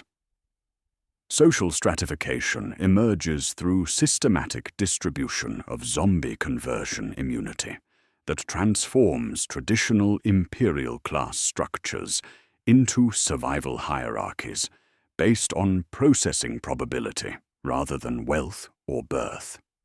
Essential personnel receive immunity certificates updated monthly through bureaucratic procedures, treating continued biological existence as employment benefit rather than fundamental right. Tech priests maintain immunity through sacred augmetic modifications, making their corpses unsuitable for zombie conversion, while high-ranking administratum officials receive medical treatments providing biological resistance to conversion processes. Wealthy citizens purchase immunity through discreet transactions with corpse guilds and local governors whose corruption creates black markets where money translates directly into survival, with immunity seals becoming visible symbols of privilege that remind less fortunate citizens of their expendable status within imperial systems. The volunteer programs operating parallel to mandatory mortality contributions reveal systematic coercion disguised as choice through incentive structures encouraging families to exceed minimum processing quotas in exchange for improved living conditions. The volunteer exchange operates from clean facilities staffed by personnel wearing ecclesiarchal pins and sanitized gloves, their professional demeanor masking transactions, treating human lives as currency in exchanges with imperial institutions. Citizens can trade designated family members for enhanced ration allocations, superior housing assignments, or priority medical care through bureaucratic procedures, providing legal cover for systematic exploitation while maintaining appearance of citizen choice in processing decisions.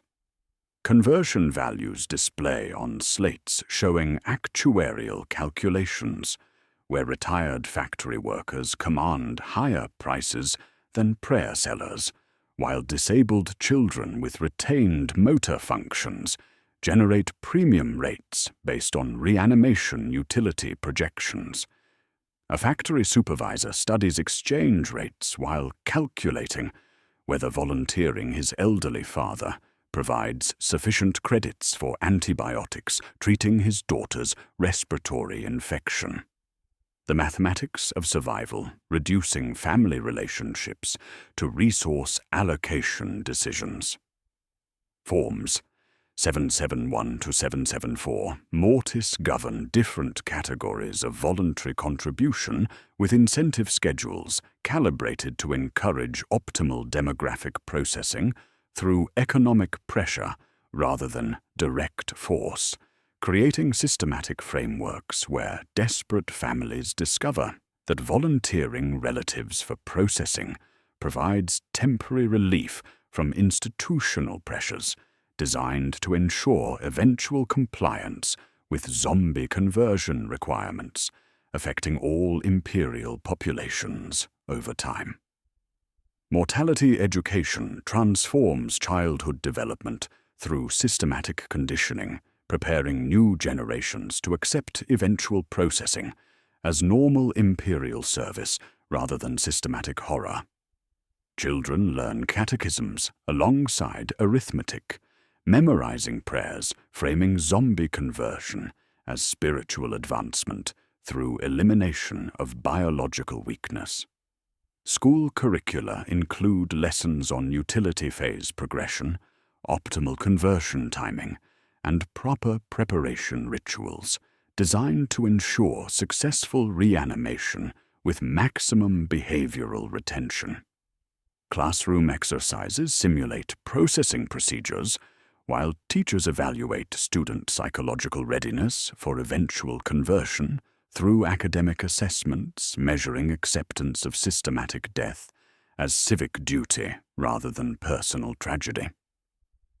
Young students practice mortality catechisms while walking to school past zombie work gangs, maintaining street infrastructure. Their shambling movements providing visual reinforcement for lessons about perfect imperial service achieved through elimination of human limitations. Textbooks contain illustrations showing utility phase progression as spiritual advancement, with Stage 4 reanimation depicted as graduation ceremonies where faithful citizens receive promotion to perfect service beyond biological constraints. Mathematics lessons calculate optimal family processing schedules, while literature classes analyze imperial texts celebrating zombie conversion as ultimate expression of loyalty to the emperor's will, creating educational frameworks that normalize systematic processing through academic instruction, treating human death as inevitable career advancement. Psychological coping mechanisms emerging within communities facing systematic processing reveal institutional conditioning designed to transform horror into acceptance through religious frameworks and social rituals that provide emotional structure for citizens confronting inevitable death.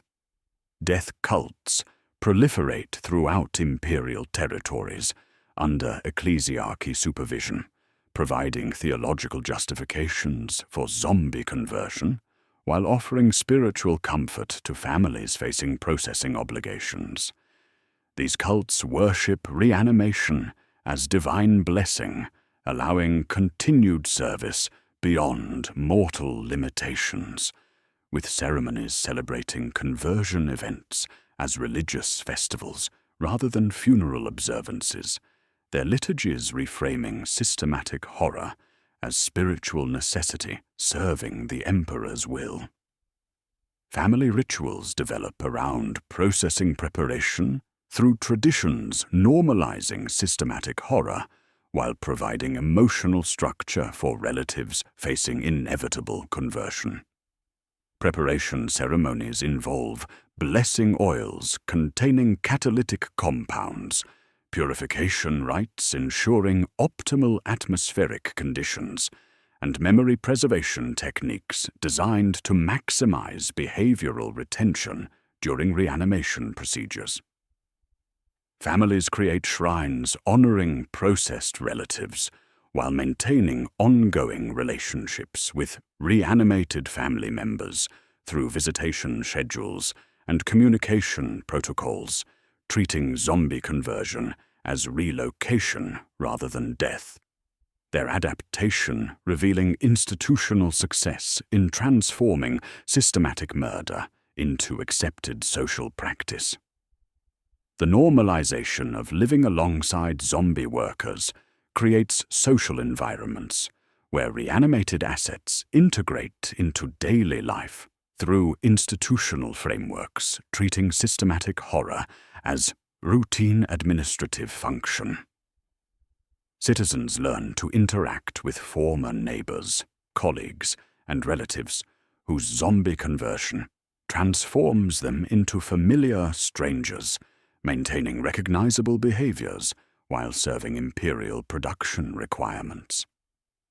Children grow up considering zombie workers as normal components of imperial society, their conditioning eliminating psychological barriers that would prevent acceptance of systematic processing as inevitable life experience rather than catastrophic institutional failure. Shopping districts feature zombie workers maintaining sanitation services, while former merchants shamble through familiar routines under shepherd supervision. Their retained behaviors creating continuity that eases psychological adjustment for living citizens, adapting to systematic population processing. Factory districts operate with mixed living and zombie workforces, creating social environments where imperial citizens coordinate with reanimated colleagues whose perfect attendance and consistent productivity create performance standards affecting living worker evaluations. The integration proceeds with administrative efficiency that transforms horror into habit through institutional frameworks treating zombie assets as improved versions of their former human selves. The systematic nature of this social transformation culminates in domestic scenes, revealing generational conditioning designed to ensure long-term acceptance of zombie economy through childhood education, framing systematic processing as spiritual necessity. Mother Elena kneels beside daughter Vex in their HAB unit, while zombie work crews provide rhythmic background to religious instruction, their shambling footsteps marking time for mortality catechism recitation. The prayers begin with fundamental premises treating zombie conversion as imperial promotion rather than death. In service, perfection. In perfection, the Emperor's love. In love, eternal duty beyond flesh. The words flow with practiced rhythm as daughter Vex repeats each phrase, her young voice carrying certainty that systematic processing represents spiritual advancement rather than institutional murder. The Mortality Catechism continues with practical instruction, emphasizing proper preparation techniques, optimal timing considerations, and family obligations, ensuring successful conversion outcomes that honor the Emperor through perfect service achieved beyond biological limitations. When the bell speaks, we answer. When the line moves, we stand. When the tally comes, we are counted.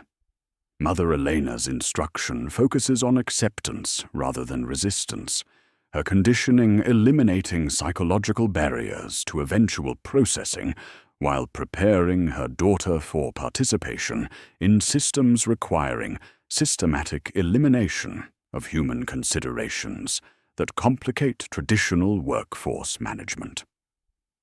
The Catechism concludes with affirmations celebrating zombie assets as ideal imperial citizens, whose elimination of human weakness enables perfect service without complaint, fatigue, or moral hesitation.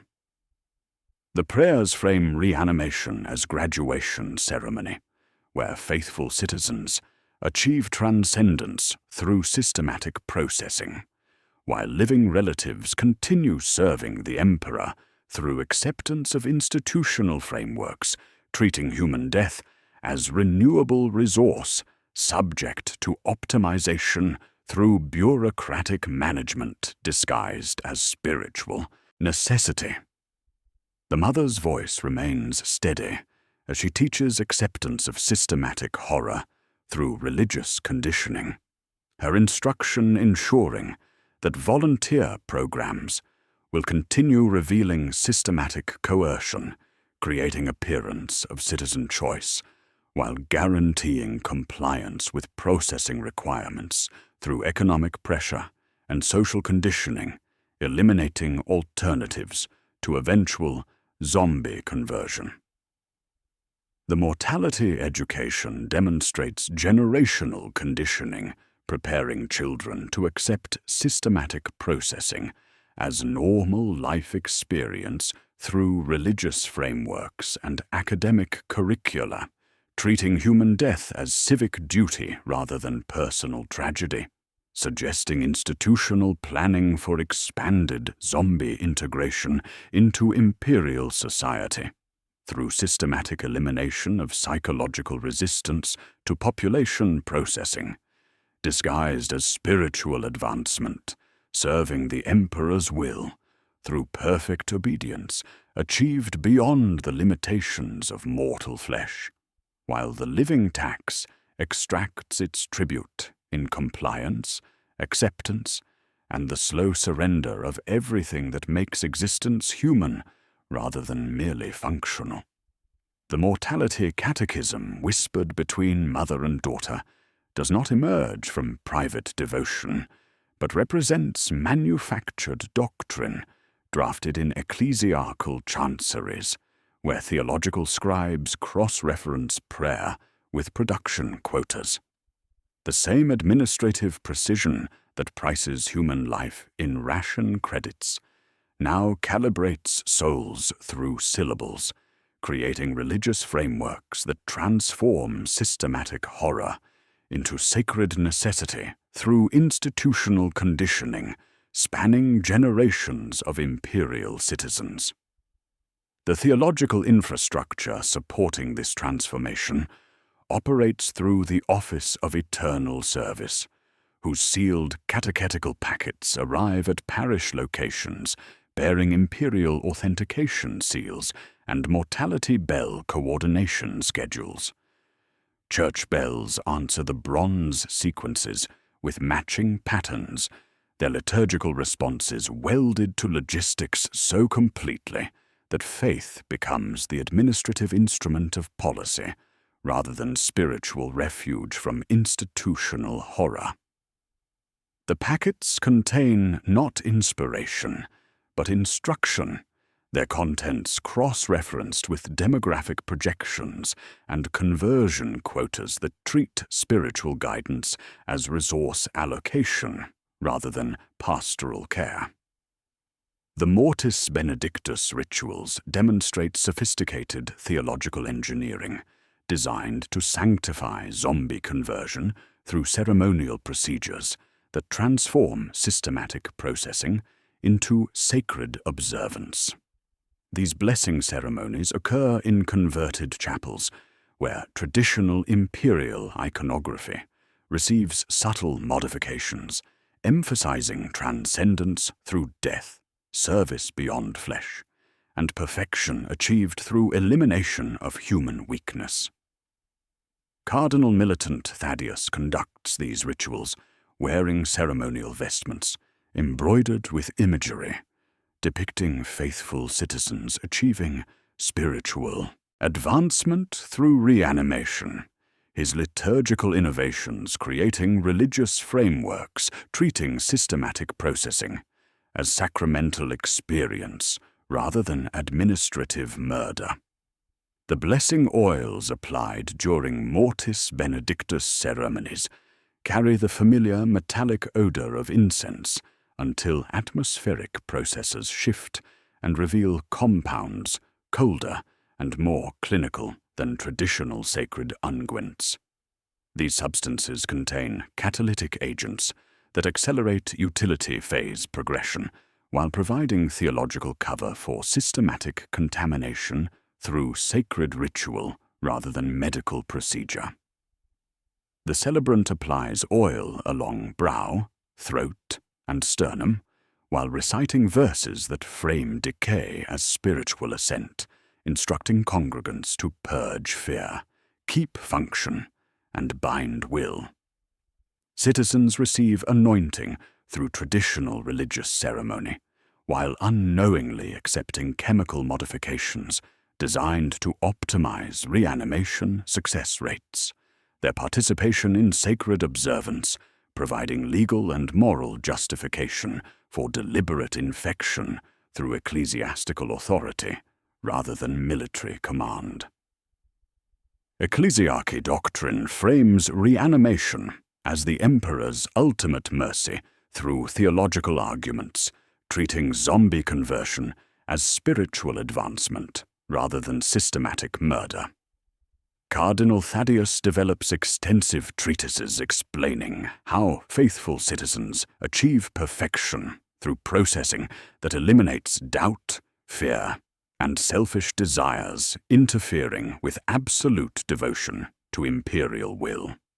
His sermons describe reanimated assets as examples of perfect faith, achieved through elimination of human weakness, their shambling devotion demonstrating religious ideals that living citizens struggle to achieve through conventional spiritual practice. The congregation learns that the emperor's mercy extends beyond wound and tomb, allowing faithful citizens to render service unbroken by the interruption of biological death. Secret ecclesiarchy texts reveal theological development extending beyond public doctrine into systematic frameworks treating zombie assets as perfected imperial citizens whose elimination of human consciousness creates ideal religious subjects. The classified Codex Mortalis contains extensive analysis describing reanimated behavioral patterns as superior spiritual qualities, including absolute obedience, consistent devotional practice, and elimination of theological doubt interfering with pure faith.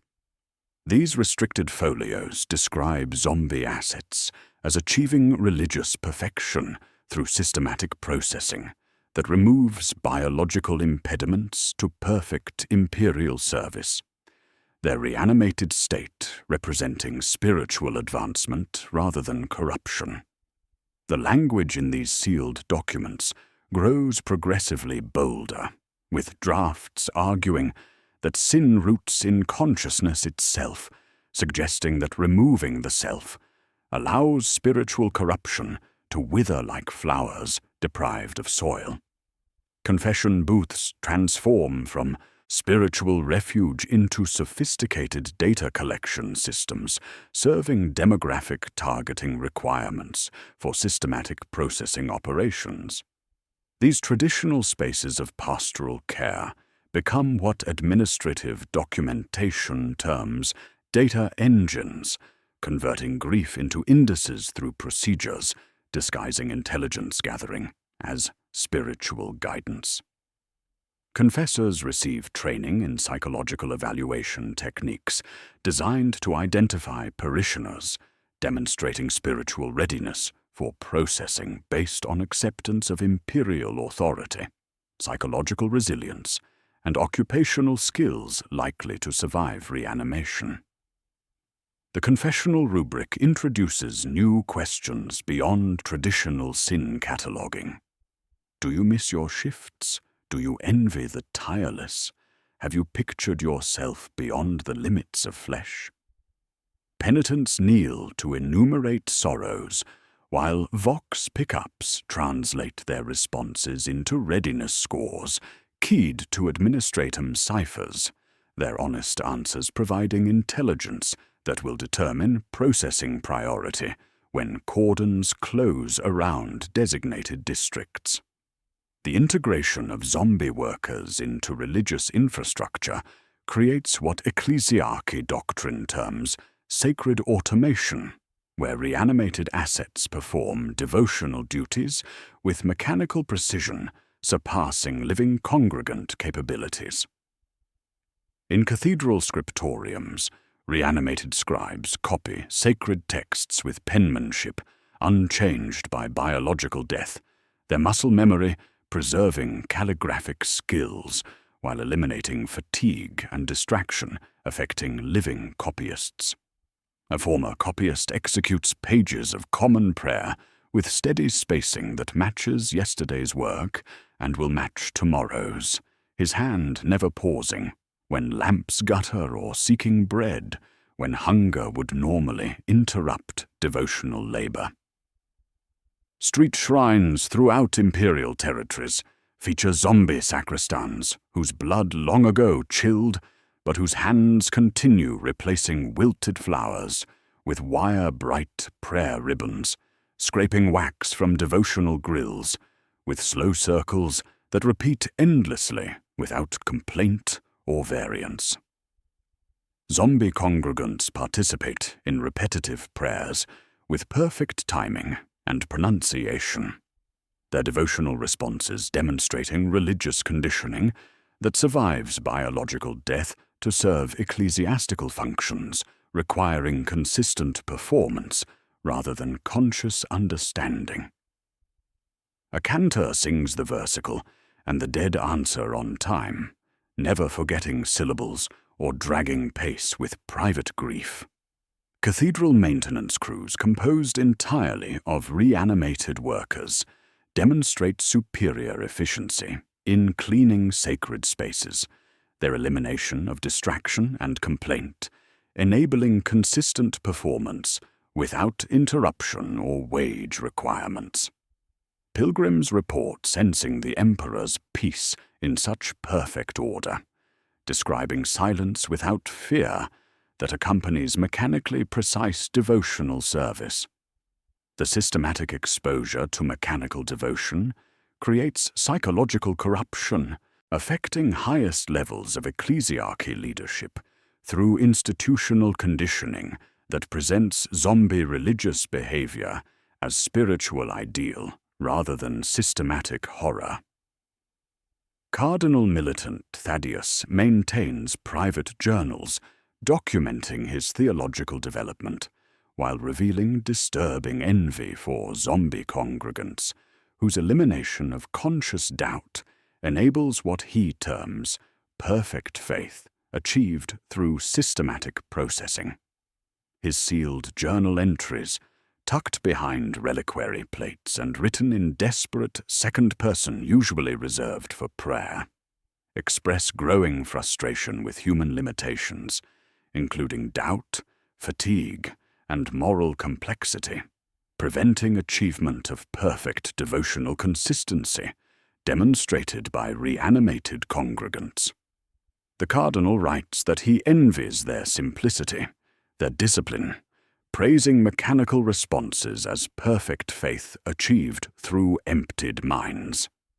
He records days when he delayed supply shipments to poor parishes to observe whether hunger and darkness fan or smother fervor.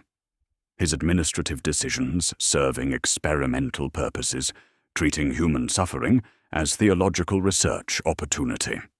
His conclusions remain cool and practical, while notes beneath show oil smears where his hand shook, revealing internal conflict between institutional conditioning and residual human conscience. The journal documents progressive psychological corruption as prolonged exposure to zombie religious behavior creates desire for similar transformation through systematic processing, promising elimination of theological doubt, interfering with absolute faith. Sacred automation demonstrates zombie retention of religious conditioning through systematic processing, designed to preserve devotional behaviors while eliminating inconvenient human traits, including moral consideration and theological questioning. The success of these programs creates institutional frameworks preparing for expanded zombie integration into imperial religious practice through systematic elimination of psychological resistance to population processing disguised as spiritual advancement. Diocesan ledgers document clean numbers where sacred automation takes hold, fewer disruptions, smoother throughput at confessionals, higher volunteer rates at mortality exchanges. The economic logic driving religious zombie integration reveals cost savings in eliminated wages, enhanced productivity through continuous operation, and simplified management protocols that transform systematic horror into profitable efficiency, serving ecclesiastical objectives. The theological development culminates in religious doctrine, treating conscious thought as spiritual impediment rather than divine gift, creating frameworks celebrating zombie conversion as liberation from human awareness, interfering with perfect imperial service.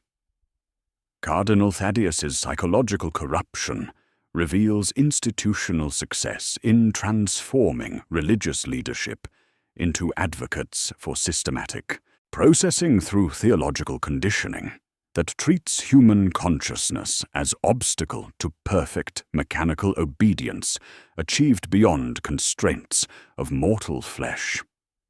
The mortality bell chimes again across ecclesiastical networks, its bronze voice coordinating not only production schedules, but theological justification systems that sanctify systematic horror through religious authority, while sacred automation suggests zombies retain religious conditioning, enabling expanded integration into imperial spiritual practice. And cardinal-level corruption indicates theological frameworks spreading throughout ecclesiarchy leadership, preparing institutional ground for systematic population conversion disguised as spiritual advancement serving divine will through perfect mechanical devotion achieved beyond the limitations of human consciousness and moral consideration. The theological corruption documented in Cardinal Thaddeus's private journals represents only the beginning of systematic social transformation, spanning multiple generations of imperial citizens raised within zombie-integrated communities. The sacred automation witnessed in cathedral scriptoriums becomes normalized background for children whose earliest memories include reanimated workers maintaining devotional schedules alongside living congregants, their psychological development fundamentally altered through institutional conditioning that eliminates traditional human responses to systematic horror. These generational changes manifest through childhood conditioning that transforms systematic processing from nightmare into routine administrative procedure. Young citizens learn to time playground games between shambling patrol loops, developing what educational assessors term phase tolerance as a measurable skill alongside numeracy and literacy. Teachers praise stillness during catechism drills and the ability to ignore preservative odors during holy observances, these behavioral markers becoming placement criteria, determining educational tracks and eventual processing priority. Children demonstrate reduced emotional attachment to biological continuity, while developing enhanced comfort with systematic death as civic duty, their conditioning creating psychological profiles characterized by diminished fear, responses to reanimated assets, and increased acceptance of family processing obligations as normal household responsibilities. The emergence of mortality castes creates social stratification systems defining class position through zombie conversion probability, rather than traditional wealth or birth circumstances. These hierarchical structures operate through administrative classifications determining citizen processing priority based on genetic markers, occupational utility, family contribution history, and demonstrated compliance with institutional requirements. Transient mortal families occupy the lowest social tier, their genetic profiles indicating superior post-mortem utility, while limiting living opportunities through institutional frameworks, treating them as future zombie assets rather than current imperial citizens. Marriage contracts become negotiations about survival probability rather than traditional arrangements, with matchmakers comparing expected conversion yields alongside dowry considerations and bloodline compatibility for optimal processing outcomes. Yield-assured families maintain intermediate social positions through consistent provision of high-utility reanimates, their household processing records earning marginally improved rations and housing assignments while guaranteeing continued institutional scrutiny. At the apex exist preserved lineages comprising essential personnel, high-ranking officials, and influential ecclesiarchs whose immunity certificates provide biological resistance to conversion processes, their protected status creating exclusive social networks characterized by intermarriage patterns designed to preserve genetic advantages while maintaining privileged access to resources unavailable to processing-designated populations. The development of genetic modification programs reveals decades of imperial planning for systematic population transition through biological engineering, designed to create conversion-optimal human populations with enhanced reanimation potential. These programs operate through routine medical procedures disguised as health improvement initiatives, while introducing genetic modifications that accelerate utility phase progression, improve post-mortem behavioral retention, and optimize zombie asset functionality across multiple generations. The heel prick test administered during the first hour of life no longer searches only for congenital defects, but flags mortis alleles associated with tendon resilience, reduced pain sensitivity, and superior task retention following reanimation. Prenatal modification protocols administered through standard Imperial medical care introduce cellular changes remaining dormant during normal biological function, but activating during processing procedures to ensure optimal conversion outcomes.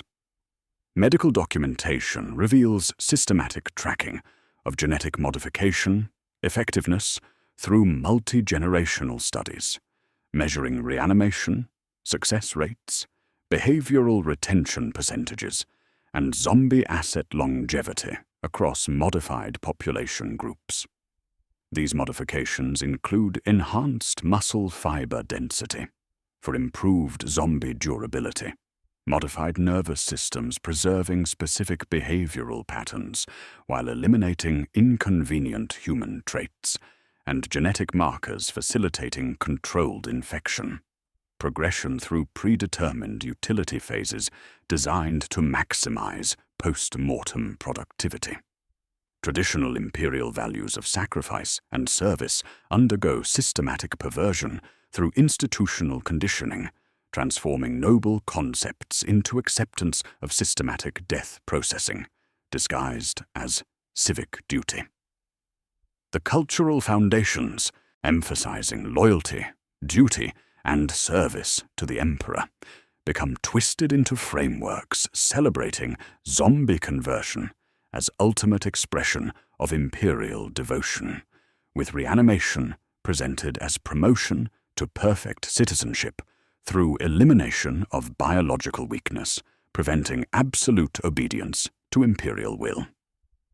Educational curricula replace traditional heroic narratives with stories celebrating zombie assets as ideal imperial citizens, whose elimination of human consciousness enables perfect service without complaint, fatigue, or moral consideration. Children learn modified versions of traditional imperial prayers and songs celebrating processing as spiritual advancement, their cultural education emphasizing systematic death as career achievement rather than personal tragedy requiring mourning or resistance. Propaganda materials depict smiling citizens entering processing queues with serene expressions, their faces reflecting knowledge of continued utility beyond biological limitations. The concept of dying for the Emperor shifts subtly from heroic last stands to willing submission to processing centers where bodies continue serving even after consciousness departs, creating cultural frameworks that erode individual life sanctity, while emphasizing collective reanimated service as purest devotional expression. The development of zombie nostalgia represents cultural movements romanticizing reanimation as escape from imperial oppression through systematic processing, eliminating suffering, uncertainty, and moral complexity affecting living citizens struggling with institutional pressures. These movements emerge among populations facing severe economic hardship, processing obligations, and systematic exploitation, with reanimation presented as liberation from biological constraints, preventing perfect service, while eliminating personal struggles associated with conscious existence under imperial authority. Underground cultural networks distribute materials describing processing as voluntary transcendence rather than systematic murder, their propaganda creating psychological conditioning, transforming horror into aspiration through frameworks treating human consciousness as burden rather than gift requiring protection. Ballads circulate through underhive communities celebrating the peace of tireless service, describing reanimated existence as serene mechanical devotion free from hunger, fear, and moral uncertainty plaguing living Imperial citizens. Secret societies perform rituals mimicking reanimation processes, believing embrace of inevitable conversion achieves perverse freedom through transcendence of petty conscious concerns. These cultural products receive covert institutional support through ecclesiarchy channels and administratum cultural development programs, encouraging zombie nostalgia as useful psychological conditioning, reducing resistance to systematic processing, while maintaining appearance of grassroots cultural development rather than institutional propaganda, facilitating population conversion through manufactured consent. Demographic projections compiled through administratum population analysis reveal mathematical certainty that zombie populations will outnumber living humans within 3 generations under current processing rates and genetic modification program effectiveness. The statistical models incorporate mortality contribution quotas, volunteer program participation rates, genetic modification breeding patterns, and systematic processing expansion schedules to calculate population transition timelines, indicating complete demographic transformation from living to reanimated Imperial populations within predictable timeframes. Current processing rates eliminate approximately 12% of living populations annually, while zombie asset production increases through improved genetic modification, effectiveness, and expanded institutional coordination between ecclesiarchy, administratum, and military processing operations. The mathematical progression indicates living human populations reaching minority status within 2 generations, with complete population conversion achieved within 3 generations, assuming current institutional policies continue without significant resistance or policy modification affecting systematic processing expansion. Demographers within the morbidity division calculate these projections with unsentimental precision, their models showing crossover points where reanimated populations exceed living numbers before diverging dramatically toward complete demographic replacement. In thoroughly managed districts, ratios already approach 3 zombie assets for every 2 living workers, while projections presume modest expansion of garden world supply chains and continued optimization of conversion efficiency protocols. These demographic transitions treat population replacement as inevitable administrative outcome rather than catastrophic institutional failure, with statistical analysis focusing on optimal transition management rather than prevention of systematic population elimination through zombie conversion. The models incorporate economic benefits of zombie labor, reduced administrative costs associated with reanimated populations, and enhanced Imperial military effectiveness achieved through expendable zombie assets to justify continued expansion of processing operations serving long-term Imperial strategic objectives. The living will not disappear entirely, but will be reduced to specialized cadres of handlers, auditors, confessors, genitors, and overseers whose bodies resist conversion, while their minds accept systematic horror as administrative necessity. The systematic replacement reveals institutional frameworks treating human consciousness as inefficient resource requiring optimization through biological processing, eliminating inconvenient human traits, while preserving useful behaviors serving Imperial production requirements. Conversion-optimal genetic modifications demonstrate systematic Imperial planning for population transition through biological engineering spanning decades of research and implementation, while demographic projections indicate institutional commitment to complete population replacement through zombie conversion, disguised as administrative efficiency, serving the Emperor's will through perfect mechanical obedience achieved beyond limitations of human consciousness and moral consideration affecting traditional Imperial populations, whose biological existence interferes with optimal resource allocation and institutional compliance required for galaxy-spanning territorial control, demanding expendable populations capable of perfect service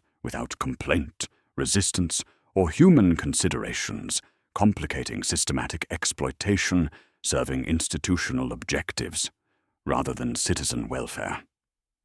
The mortality bell chimes across communications networks, coordinating not only immediate production schedules, but generational transformation timelines, ensuring systematic replacement of living Imperial populations through zombie conversion, while genetic modification programs indicate long-term planning for complete demographic transition, creating reanimated majority populations serving Imperial objectives through perfect mechanical obedience.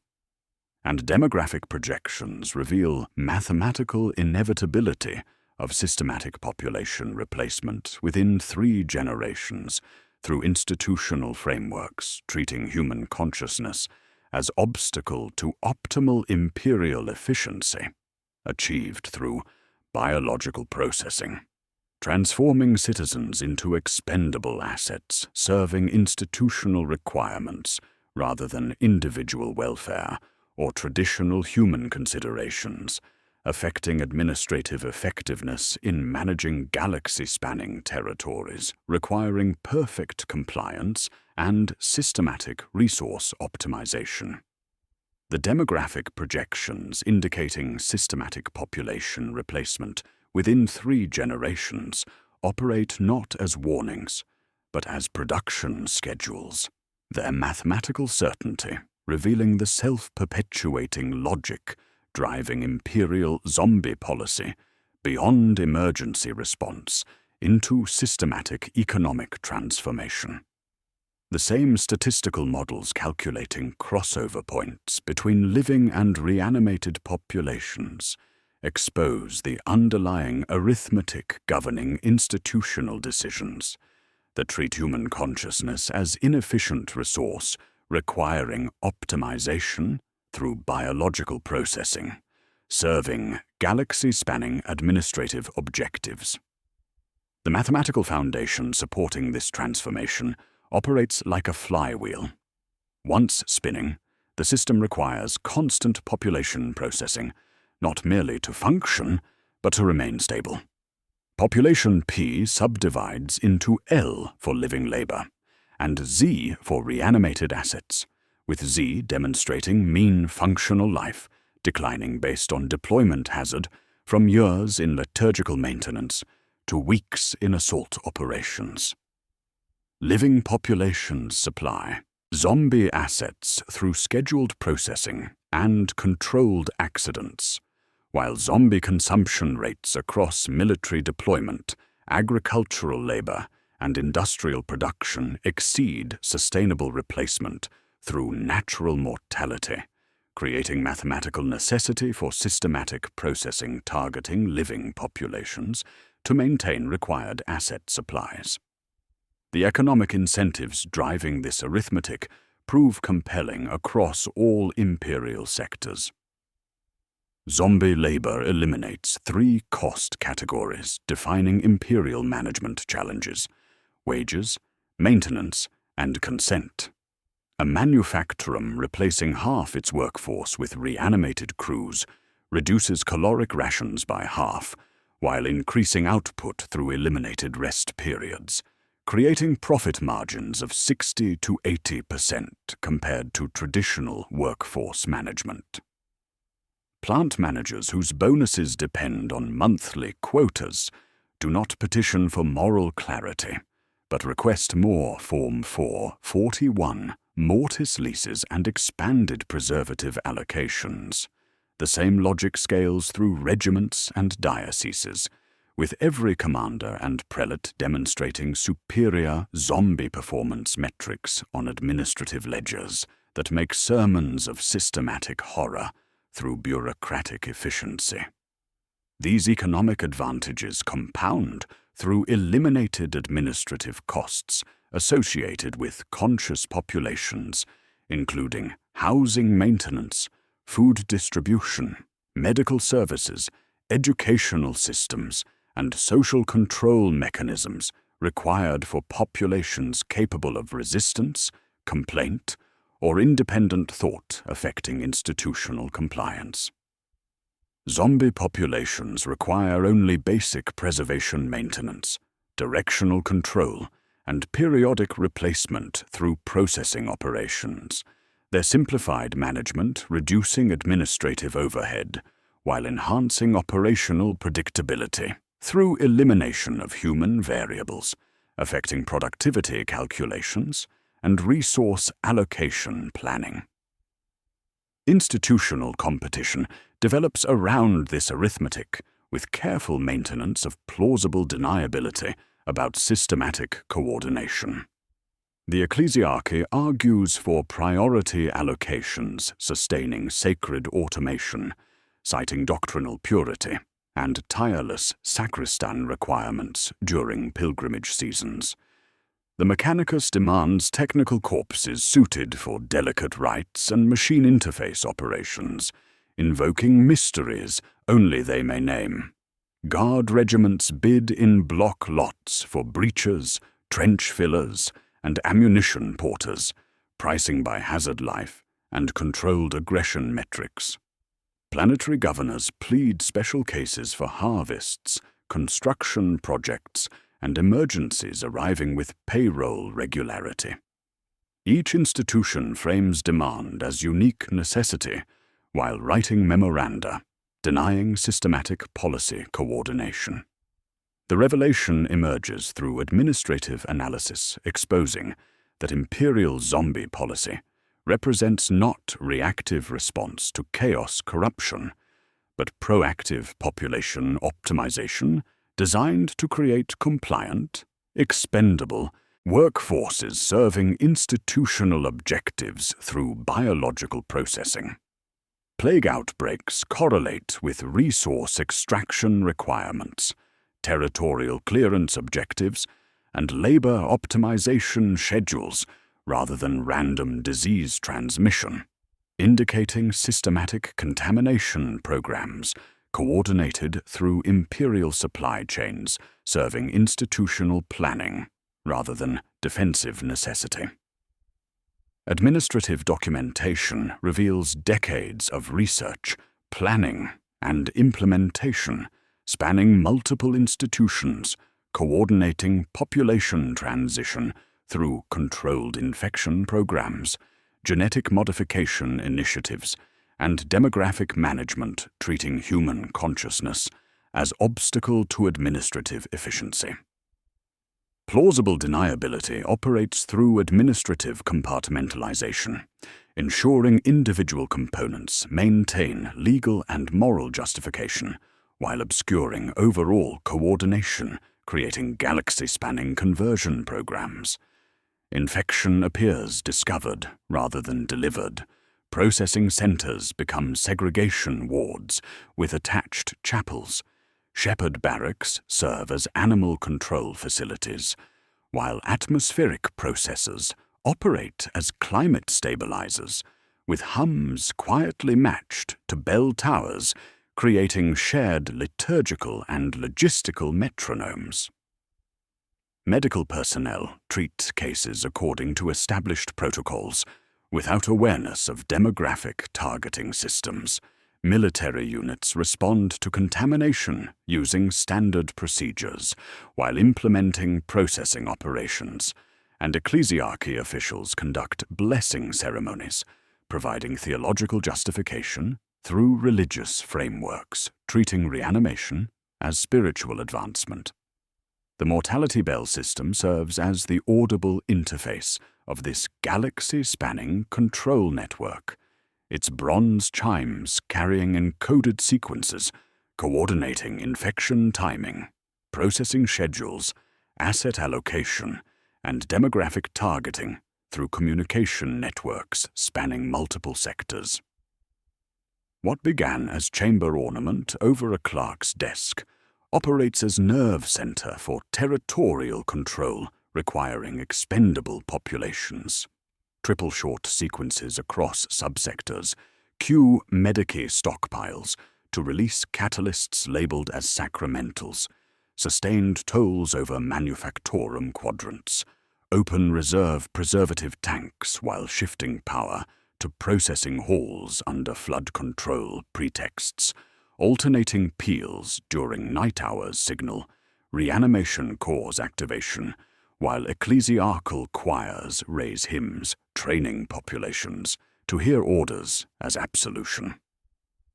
Within days, these patterns reach markets where mortality futures widen in anticipation of new supply. Different imperial institutions operate processing facilities under various cover stories, including medical quarantine centers, agricultural processing plants, industrial recycling facilities, and religious purification sites, while serving identical functions, converting living populations into zombie assets through systematic biological processing. The cover stories provide institutional deniability while ensuring coordinated operation of conversion programs spanning imperial territories, their administrative compartmentalization obscuring systematic nature while maintaining operational efficiency through bureaucratic frameworks treating population processing as routine administrative function rather than coordinated extermination policy. The ultimate revelation emerges through classified administratum documentation, the zombie transition timeline representing systematic imperial planning for complete population conversion within 10 generations through coordinated institutional policies. This plain book, written to be ignored by unauthorized personnel, arranges demographic data from garden worlds, handler performance reports, depreciation curves, and religious volunteering indices as calendar of species transformation, refusing apocalyptic drama while embracing payroll efficiency. Generation 1 focuses on genetic marker diffusion, reaching 90% of target districts while stabilizing preservation protocols. Generation 2 integrates mixed workforces, shifting ratios toward living minorities without triggering unrest above tolerance thresholds. Generation 3 establishes reanimated majorities in key territories while concentrating living populations into specialized cadres. The mathematical projections accelerate through systematic optimization. Generation 5 reports 97% compliance with mortality contributions without compulsory force across most territories.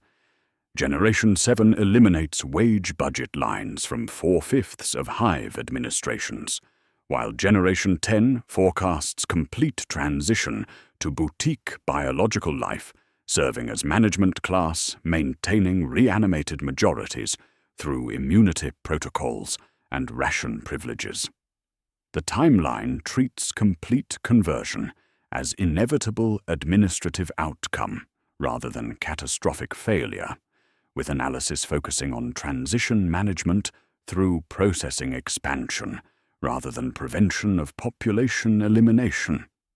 The planning documents flag only administrative complications, including astropathic synchronization of bell codes across warp disturbances, preservative supply management during void campaigns, and occasional behavioral deviation culls requiring asset pool resets. Living populations become maintenance schedules, while chaos appears only as margin justification, providing contamination lore and demonology as perfect operational cover. Internal registers show systematic policy forcing its own hand, while external narratives blame divine corruption for administrative necessity. We return now to Scribe Actuarial Jorik Vex, maintaining the eastern fringe's mortality census, but the servo skulls hovering above his reinforced desk no longer carry casualty reports representing human tragedy. The data streams flowing toward recipients whose identities remain classified carry production metrics for systematic population processing, serving institutional objectives through zombie conversion.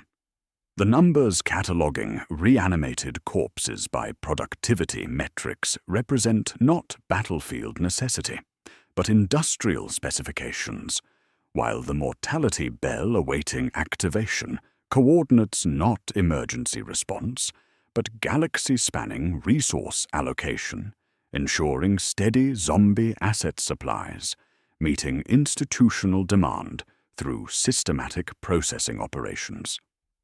The bronze chain beneath his fingers connects to networks spanning Imperial territories, where similar bells coordinate systematic population conversion through administrative efficiency, disguising horror as procedure. The mortality census reveals its true purpose, not counting the dead, but managing the processed, documenting systematic transformation of Imperial citizens into expendable assets serving institutional requirements through biological optimization, eliminating human considerations, affecting administrative effectiveness. The arithmetic of extinction operates through bureaucratic precision, treating human consciousness as temporary inefficiency, requiring systematic elimination through processing that transforms tragedy into logistics, horror into procedure, and human life into renewable resource subject to optimization, serving Imperial territorial control through perfect mechanical obedience, achieved beyond limitations of mortal flesh and moral consideration. The bronze chain connecting Scribe Actuarial Jorik Vex to galaxy-spanning networks now reveals its true function through understanding gained across systematic analysis of Imperial zombie management infrastructure. His reinforced desk no longer represents isolated bureaucratic station, but serves as nerve terminal in mortality management systems, treating human death as renewable resource subject to optimization through institutional frameworks spanning generations of Imperial planning.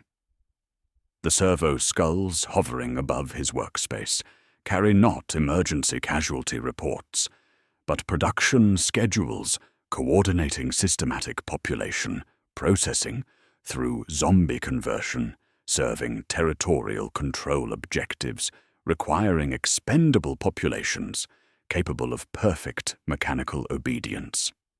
The Imperial Zombie Program represents the logical endpoint of institutional thinking that treats human life as expendable resource in service to administrative survival rather than citizen welfare. This transformation occurs through systematic erosion of individual life sanctity, while emphasizing collective utility through biological processing that eliminates inconvenient human traits, including resistance, complaint, and independent thought interfering with optimal resource allocation. The program emerges from decades of careful development, transforming emergency response protocols into systematic population management through controlled infection, genetic modification, and demographic targeting disguised as medical necessity, while serving territorial expansion and labor optimization requirements across Imperial space. The system demonstrates self-perpetuating logic, requiring constant expansion to maintain zombie production quotas while generating economic incentives that justify further processing operations through mathematical necessity rather than moral choice. Each successful conversion operation creates institutional pressure for expanded programs through demonstrated efficiency gains, cost reductions, and enhanced administrative control over processed populations. The arithmetic governing zombie asset depreciation, replacement cycles, and productivity metrics creates systemic demand for steady population processing, exceeding sustainable replacement through natural mortality, forcing systematic targeting of living populations to maintain required asset supplies, serving military deployment, agricultural labor, and industrial production requirements. The economic advantages compound through eliminated wage costs, enhanced productivity metrics, and simplified management protocols, creating institutional frameworks treating zombie conversion as optimal solution to traditional workforce challenges. A manufactorum replacing half its workforce with reanimated crews reduces operational costs by 60 to 80%, while increasing output through eliminated rest periods, creating profit margins that make systematic horror appear as administrative necessity. Every successful zombie integration demonstrates superior performance metrics compared to living worker alternatives, creating bureaucratic momentum toward expanded conversion programs through demonstrated advantages, rather than ideological commitment to systematic murder.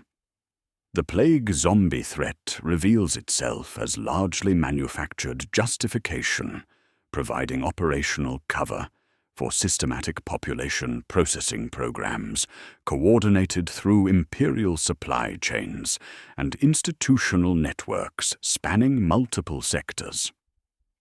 The correlation between outbreak timing and supply shipment schedules, demographic targeting patterns, and resource extraction requirements exposes deliberate contamination programs using plague narrative to disguise systematic conversion operations, serving institutional planning rather than defensive necessity.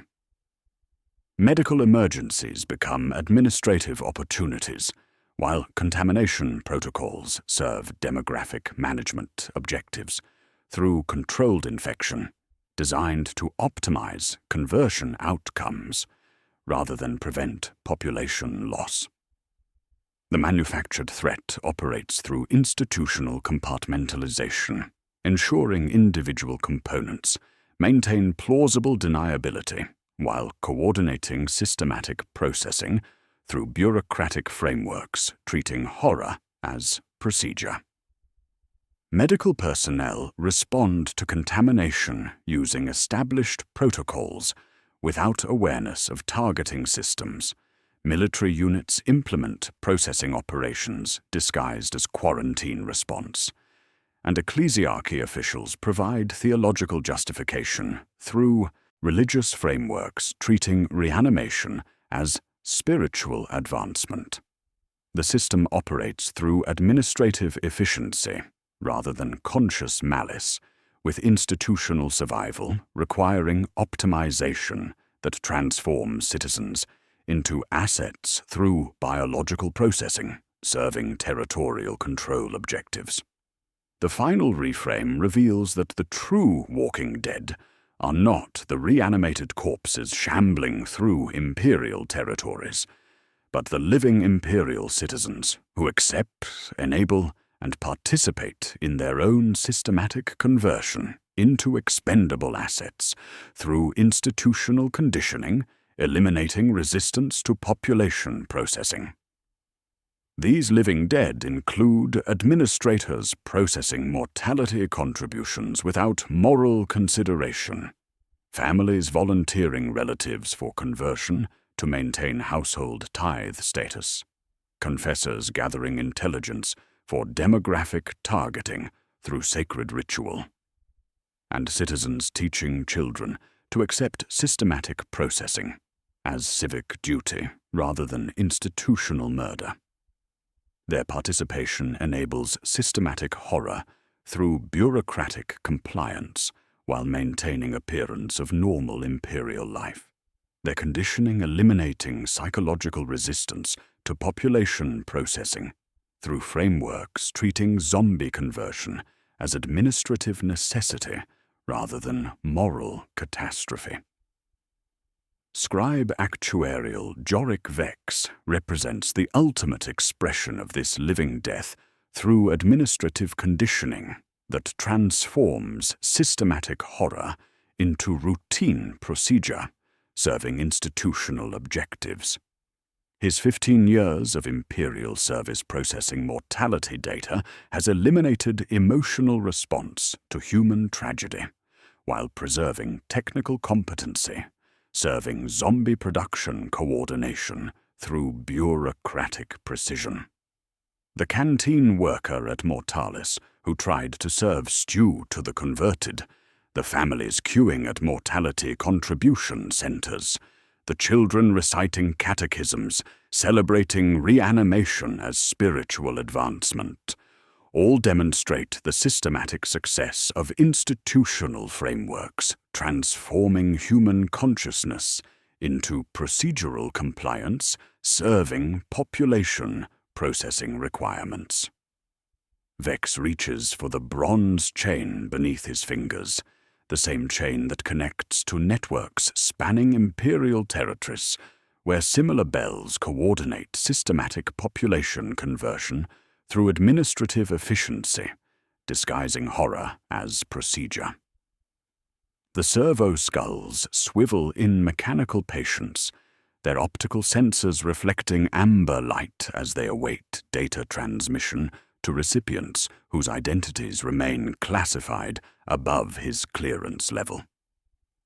The mortality census reveals its true purpose, not counting the dead, but managing the processed, documenting systematic transformation of imperial citizens into expendable assets through institutional frameworks treating human consciousness as temporary inefficiency, requiring systematic elimination through processing operations. The procedural creed governing Death Clerk operations flows from his lips with practiced rhythm learned through years of bureaucratic conditioning, the words transforming systematic murder into devotional practice while providing psychological structure for administrators participating in galaxy-spanning conversion programs. The creed eliminates moral resistance through religious justification, treating human consciousness as obstacle to perfect imperial service achieved through biological processing. In death, service. In service, efficiency. In efficiency, the Emperor's will. The mortality bell tolls once more across communication networks, coordinating not emergency response, but systematic population management through zombie conversion, serving territorial control objectives requiring expendable populations. The bronze resonance carries encoded sequences, triggering processing operations, asset allocation adjustments, and demographic targeting protocols spanning imperial territories, while maintaining appearance of medical emergency response rather than coordinated extermination policy. The bell patterns coordinate systematic horror through administrative efficiency, while providing audible interface for networks treating human death as renewable resource subject to optimization through institutional frameworks spanning multiple generations of imperial planning. The ledger opens to a fresh page beneath Vex's ink-stained fingers, its blank parchment, awaiting new entries, documenting systematic population processing through zombie conversion, serving institutional objectives rather than citizen welfare.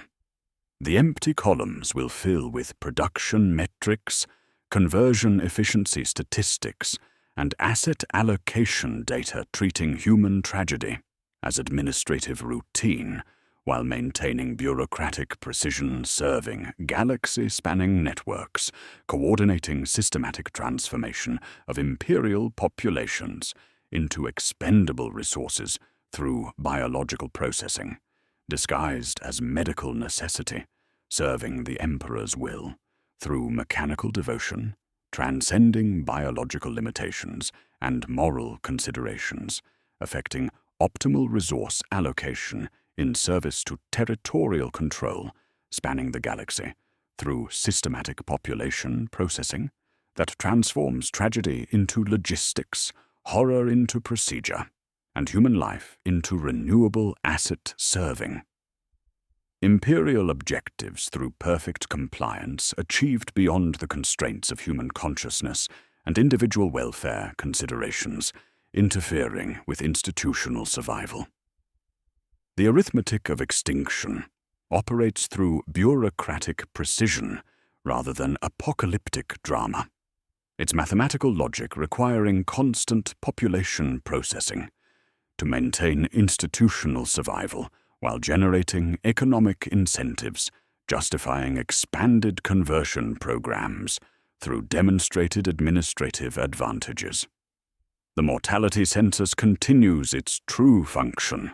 The servo-skulls hover in patient formation, and the bronze bell awaits its next sequence in the endless coordination of systematic horror transformed into procedural necessity through frameworks treating human death as renewable resource subject to optimization serving imperial territorial control through expendable populations, demonstrating perfect mechanical obedience beyond limitations of mortal flesh and conscious resistance to systematic processing operations that will continue until the last living citizen accepts their conversion as administrative necessity rather than moral catastrophe, their compliance completing the transformation of the Imperium into a galaxy-spanning necropolis where the dead serve efficiently and the living practice dying